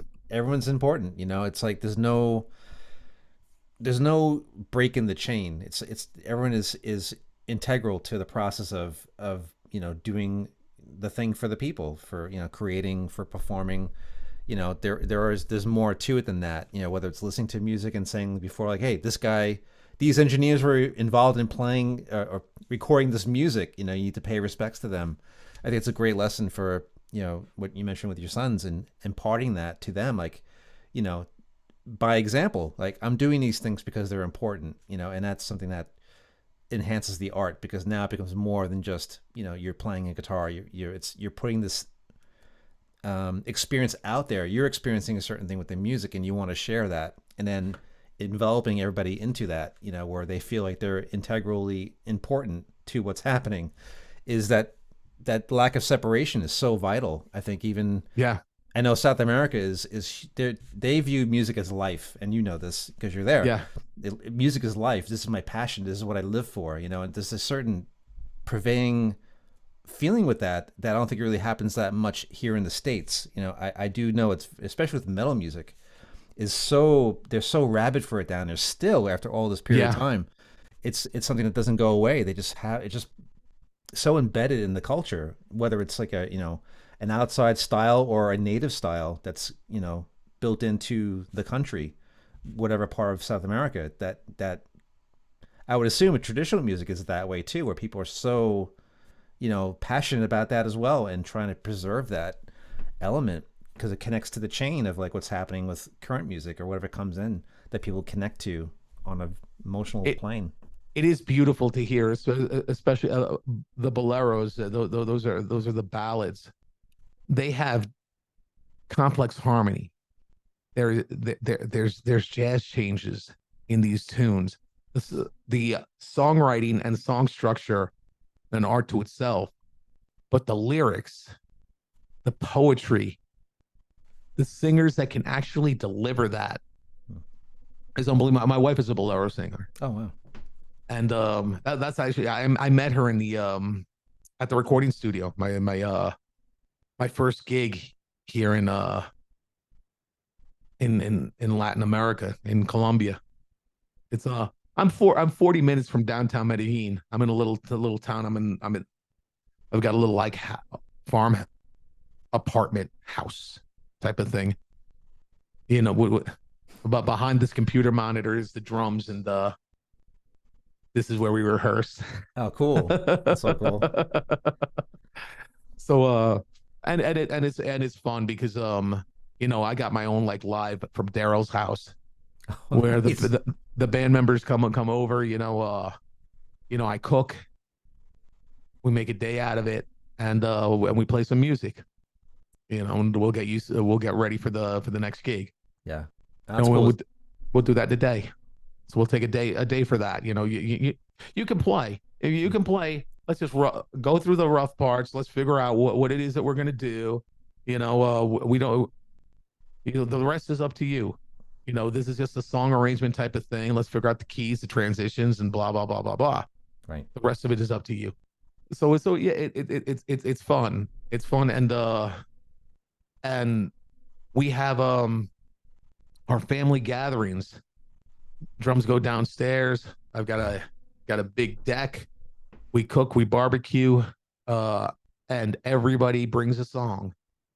And we all sit in a semicircle, and everybody takes turns going up, playing, singing.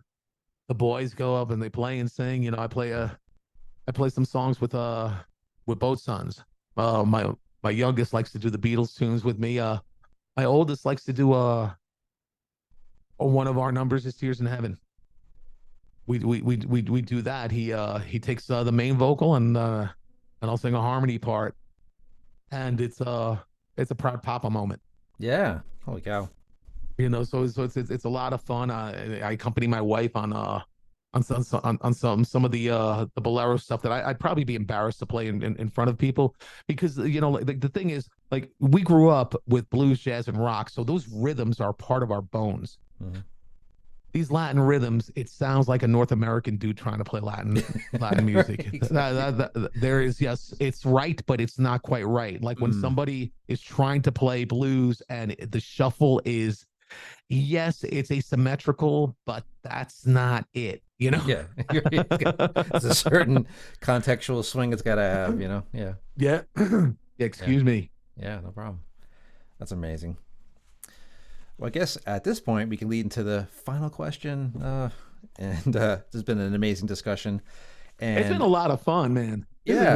It's been a, well, there's also the thing is, I mean, we know each other, Mm. and it's funny because we got started on this, and probably three sentences into hello, Mhm. it's like a day hasn't gone by. No.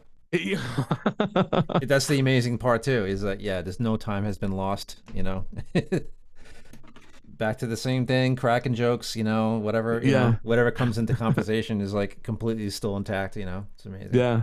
Yeah. Self-effacing humor. Yeah. Yeah.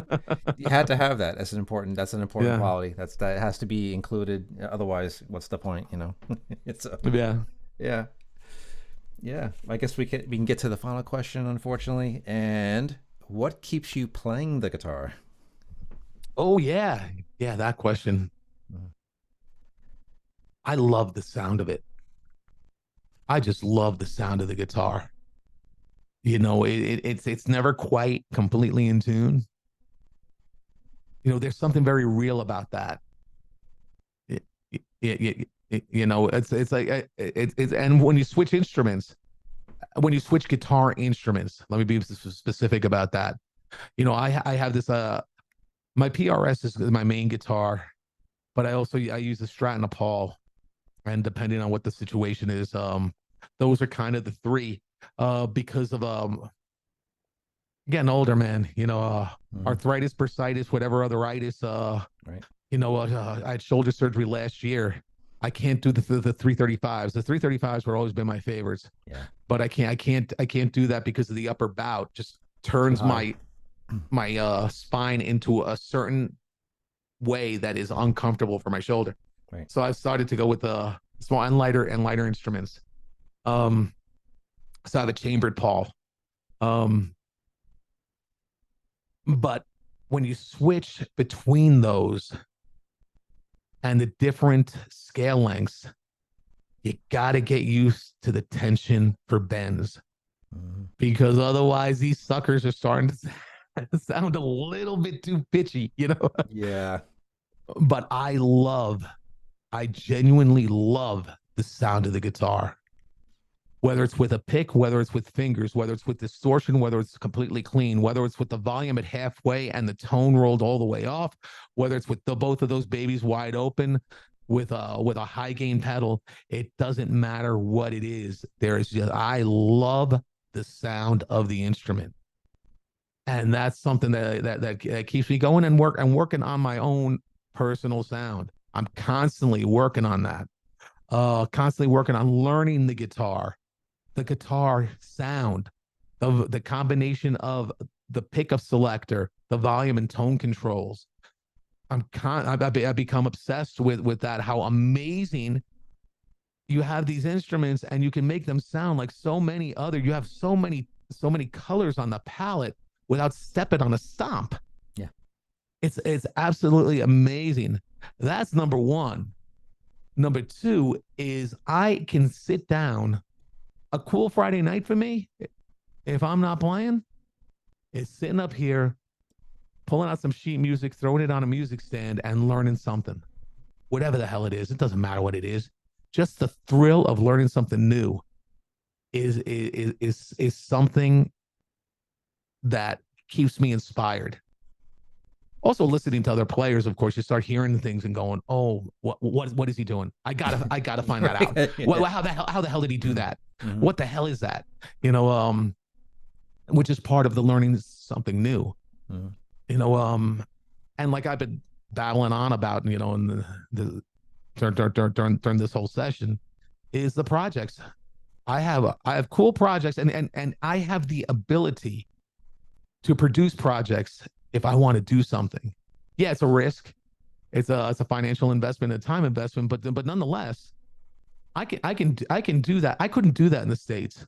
Hmm. I couldn't do a Hendrix big band. How could you do that?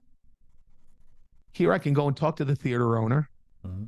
work out some sort of deal, talk to the musicians, work out some sort of deal. And we purchased the arrangements from the guy that did the Hiram Bullock Oh, okay. the Hendrix big band thing. Man, I forgot his name. It's like Yeah, I don't know either. Bert La. What he's in Germany, and he does that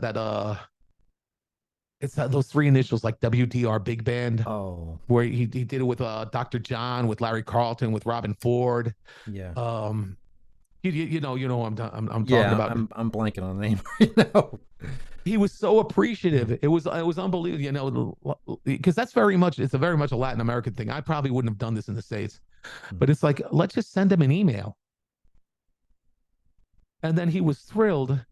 We I I'll tell you after. I should announce the negotiating price, Right, but I'll tell you after. It's a doable price. right.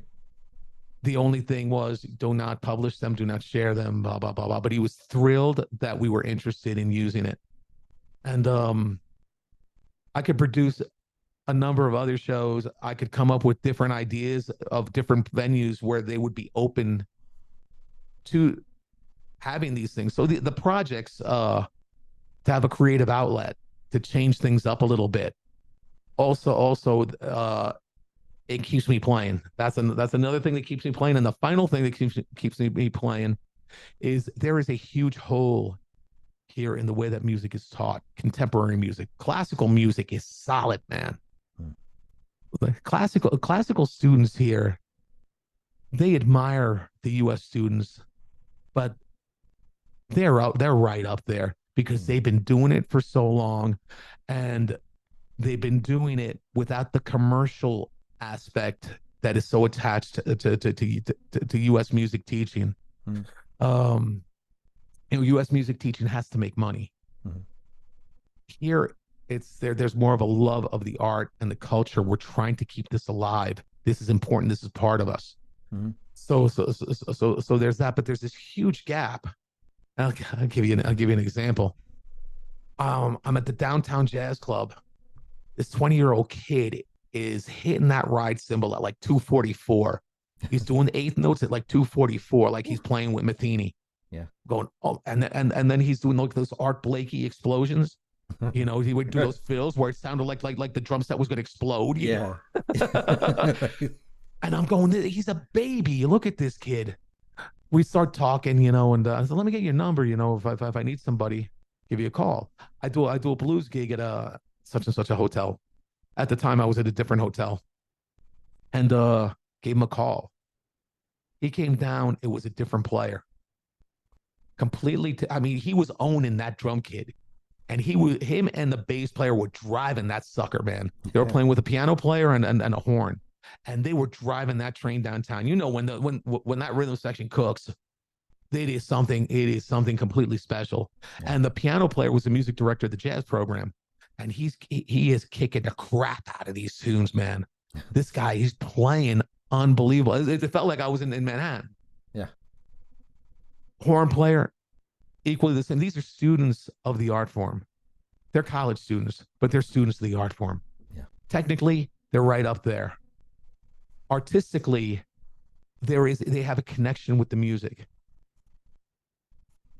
I'm thinking this is going to be a cakewalk. Mm-hmm. He shows up. He plays quarter notes through the whole tune. Did not know how to shuffle. Oh. And listen, you're doing 3 sets. You're doing the 40 on 20 off thing, and we're sitting down in between. We're getting food and stuff. I'm like, dude, you got to tell me, man, how the hell is it that the guy that's sitting behind the drum kit now is different than the guy that I saw 2 weeks ago downtown? And then he's like, I don't know what you mean. I said, shuffle. Did you never learn to shuffle? He goes, I don't know what a shuffle is. Oh. How did you learn how to swing without learning how to shuffle? It's the first thing. You asked me about Berkeley. That was the first thing we did was blues. Then you decide whether you want to go the rock route or the jazz route. That's how it was back then. I don't know if that's the same way today, but that's the way we started. Learn your blues. These are the Mm-hmm. basics, and then all of a sudden you get to that fork in the road. You decide which way you want to go, Mm-hmm. and that's fine. There's no wrong route taken there because you started with the trunk of the tree. Mm-hmm. And so as part of the question, because yeah, it might seem like I went down a rabbit hole, No, not at all. but one of the things that really keeps me doing this is sharing blues, blues theory, blues vocabulary, blues playing, and filling in that hole that that exists here. So I do free classes, free seminars, free clinics and stuff because not everybody can afford it. Some of these folks are and I'm fortunate. I'm not in a position where it's like I need $50 a lesson in order to survive. I've got my day gig, which shameless plug. Yes, Uh, plugs are important here. uh, I'm the managing editor of guitarspace.org, guitarspace.org. Please sign up for my newsletter. If you like this stuff, I do stories like this all the time. Uh, Although they're based also around like gear and gear tips and then that sort of stuff. But please help keep us going. So if you like this stuff, please guitarspace.org, sign up for the newsletter. I do that during the day. That's my day gig. Mhm. I um I gig. I gig relatively frequently. Uh we went into this a little bit before we started rolling. I'm going through a medical issue now. I'm on hiatus for probably about 4 or 5, maybe 6 more months, and then I'll be back at it again. Pre-COVID, I was 200 gigs a year. Yeah. Uh, Man, some days it was 3 gigs. That was brutal. Yeah. That was brutal, man. Mm-hmm. Um, but it's fun, you know. So we need to keep ourselves young and flexible as we can because I feel like I'm 16 years old, but I don't play like what I did when I was 16 years old, and that really keeps me going. Yeah. Because I can deliver what I hear and what I hear in my head and feel in my heart. That to get that connection is still it's eluding. It's very difficult to do. I may sound like I probably hit it all the time. No, that's not true. If I'm lucky, if I hit it once a gig, I'm lucky. Yeah. But that doesn't keep me chasing it. Keep me from chasing it. Right. You know, because when it does hit, you can feel it, man. The whole room gets electric, and that's what we live for. I love the guitar. I love playing the guitar. Uh, from the time that I was 5 and I got fascinated with that Glenn Campbell album to today, it's not hard to find inspiration, Mm-hmm. but you need to look for it. Yeah. You need to take the time to look for it. So if you're stuck, look for it. You will find it. Mm-hmm. And get unstuck. We've all been stuck. I went through heavy times when I was stuck and things just weren't working. I felt disconnected from the instrument, and a lot of what keeps me connected is the gratitude that I can still do it. Mm-hmm. I can still do it despite my health issues, which have been 2 years ago. I had a heart attack on stage. Last year I had a shoulder surgery, and this year, for those who have listened this far, I'm battling brain cancer. I've come to the other side on all of those. I will come to the other side on this. Um, and it's just this is the story of my life. I look forward to being on that bandstand again. Started because I can't sit with the instrument. I just don't have the energy. I went to writing. I started writing more music, writing some tunes. Actually, the tunes that I'm writing are based on my experience. Um, like I told you, Rob, before we started rolling, that fear, that dark place that I was in 3 months ago, where I was practically blind, and being on the other side of that. That's actually one of the tunes it's really based on that fear of losing my sight and I wrote that during when it seemed very real, Hmm. and it gripped me. It really it had a hold on me, and to try to get out of that, the tune actually helped me get out of that. Just sitting down there and going and writing what people would think, what the people who know me, they know me. I'm known as the blues guy in town, so I wrote it as a minor blues. But I've also the uplifting stuff. I've written some modern gospel on there, some sort of Steely Dan based with a lot of like those chromatic chord changes, you know, sort of flexing the chord vocabulary muscle. Oh, and that's that's what I do, because there was a fear that I wouldn't be able to play again. Hmm. Um, if I could play at home, that would be one thing, but playing live might have been a thing in the past. But the opportunity, and now I had a positive, a difficult but positive chemo experience where my sight returned, Hmm. somewhat limited.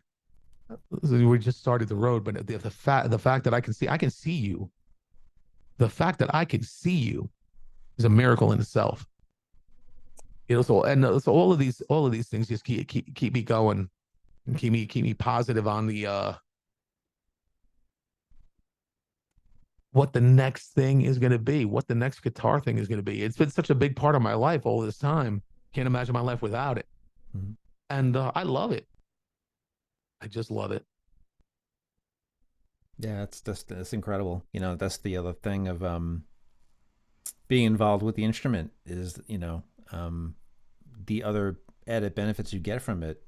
Not even just the sound; it's just the outlet that you still have and you can go to, and then you have these things that come up in the path of these obstructions that can cause limitations, but not so much because when you think about it, it's like as long as the passion for the instrument is there, and you clearly have that, it's inescapable. Part of this podcast is that you have um, that intimate and infinite connection to the instrument that just it's not going to wane or subside or anything. And I think that's something that's not really. You always hear the thing of like, oh, the healing power of music. It's not airy fairy or Yeah. anything like that. It's tangible because of what you just came through. These two things that you just overcame, and now you have this third instance of something that's causing a limitation, but not so much because you can move and change and weave through in any fashion you want to, despite what's happening currently. And that's something that's very inspiring, and it's not really talked about as much, I don't think, um, as often, but it's part of the human experience, and having the music with that creates this healthy outlet to get into because people go into these spins, when a health issue rises, where it can go very drastic, or you can take it the other way, which is clearly what you have happening. It's like, despite what's happening, I'm still creating. I still have ideas. I still have inspiration. You know, that's a really huge takeaway from what we've been talking about this whole time. Is it's like that's part of the journey, and it's something you don't plan for. But the thing that is planned in a way is like, oh, okay, now I have this. How am I going to move through?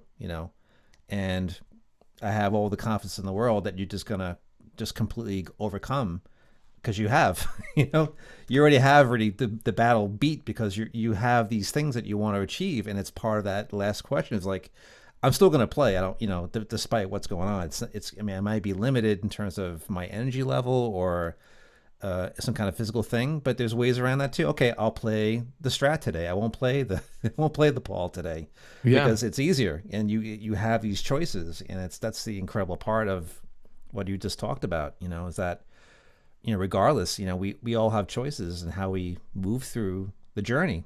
And some are easy roads to go through, and some are you have to circumnavigate around it to get to the bit that you want. But it's all part and parcel of our journeys with the instrument, and the fact that we all still love to play, and we love this, like you mentioned, I just love the sound of it. No matter what I'm playing, it's it doesn't matter. It's just the fact that you are playing and you continue to do so is the main thing. It's always easy to stop, but it's hard to keep moving.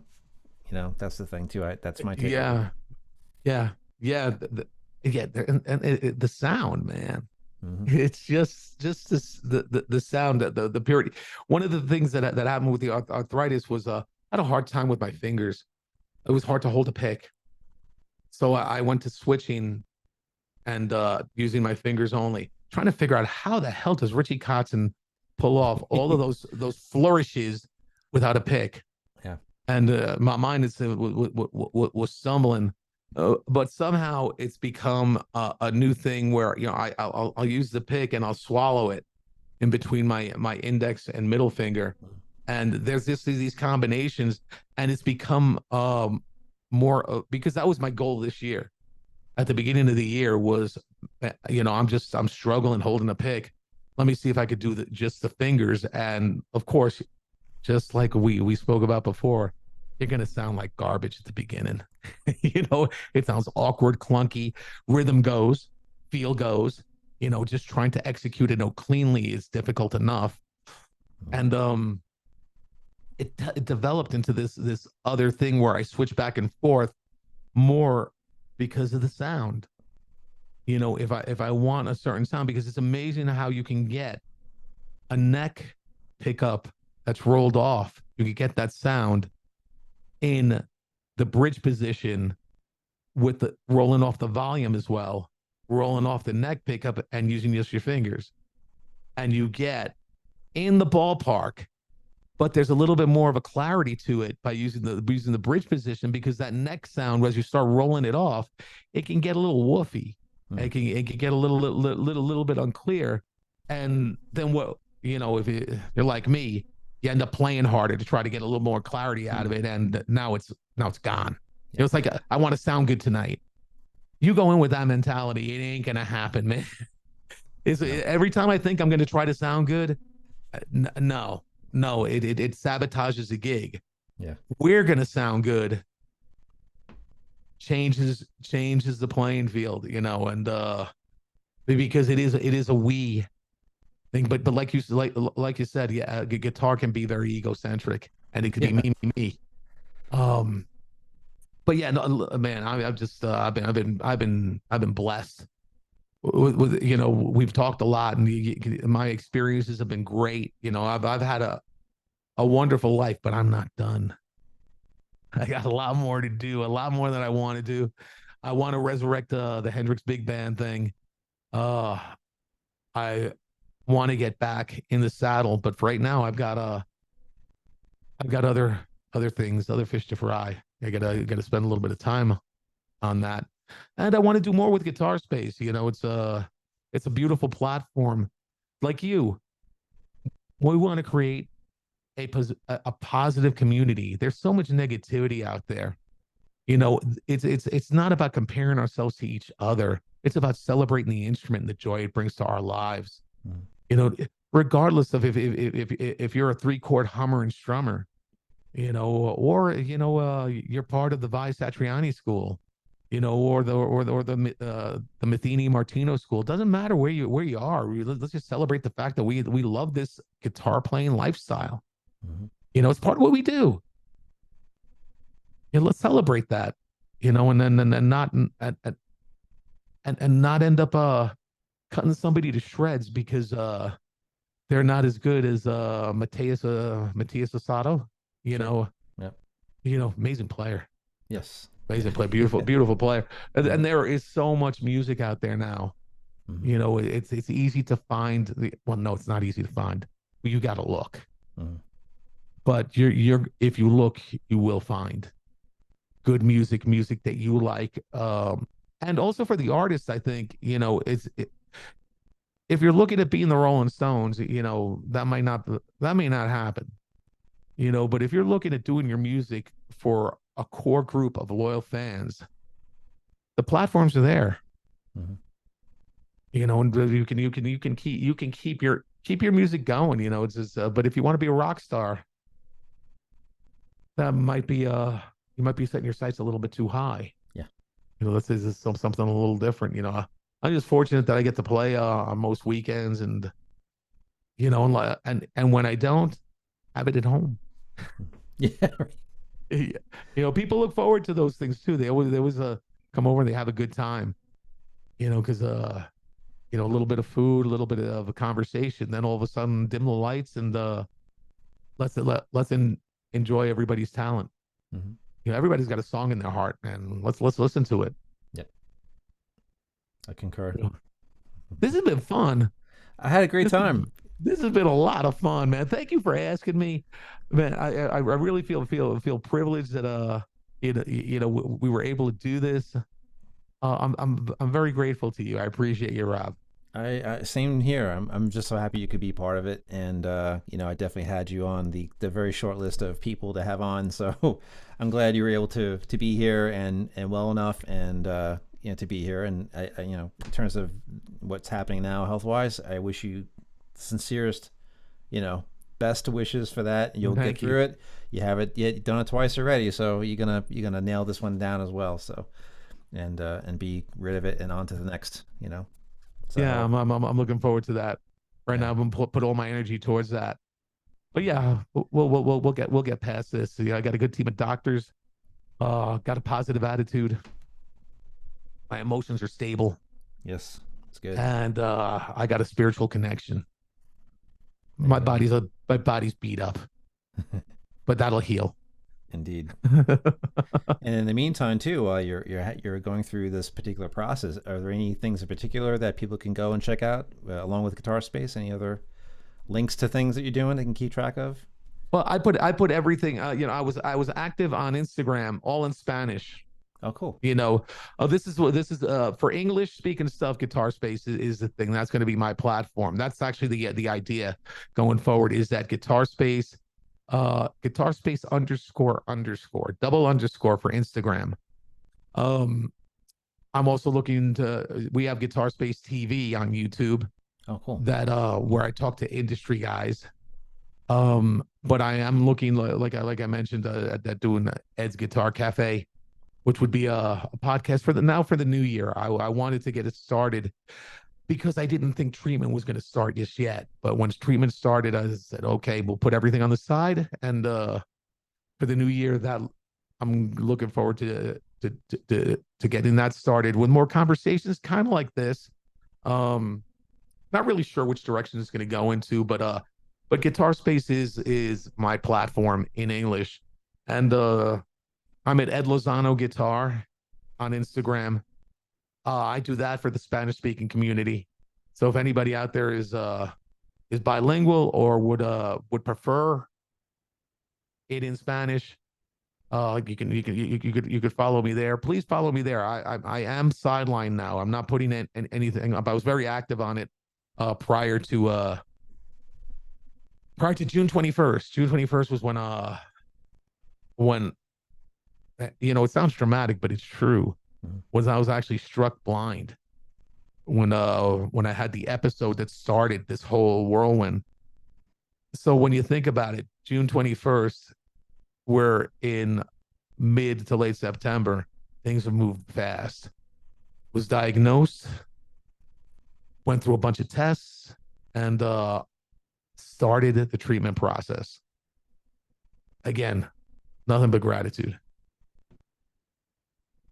Indeed. Yes. Gratitude for you being here and being on here. Definitely, I think the experience that you have shared here, and also, the journey that you've had is so vital for people to hear. And that's one of the things that I always try to do with these podcasts is again the sharing to the community that you can see yourself in somebody's experience in some fashion. That's always the thing I always hope for with these. And then of course inspiration.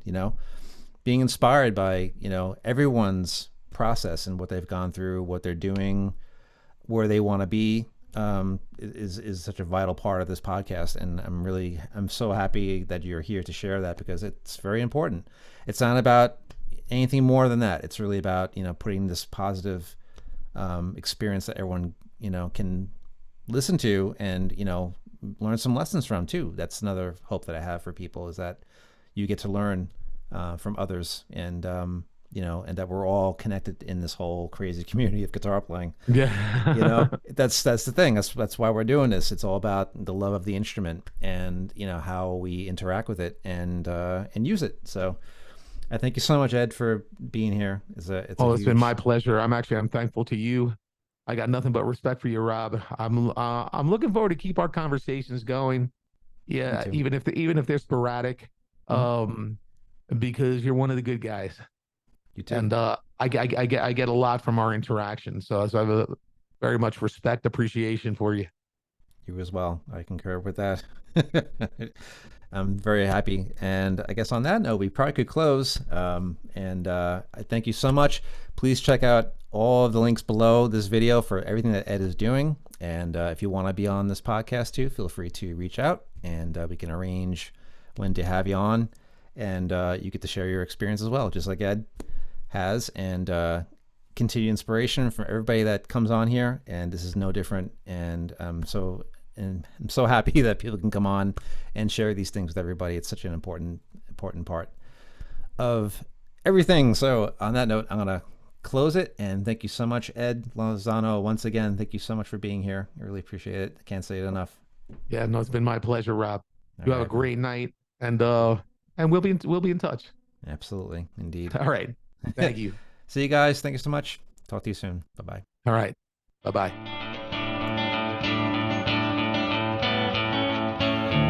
bye.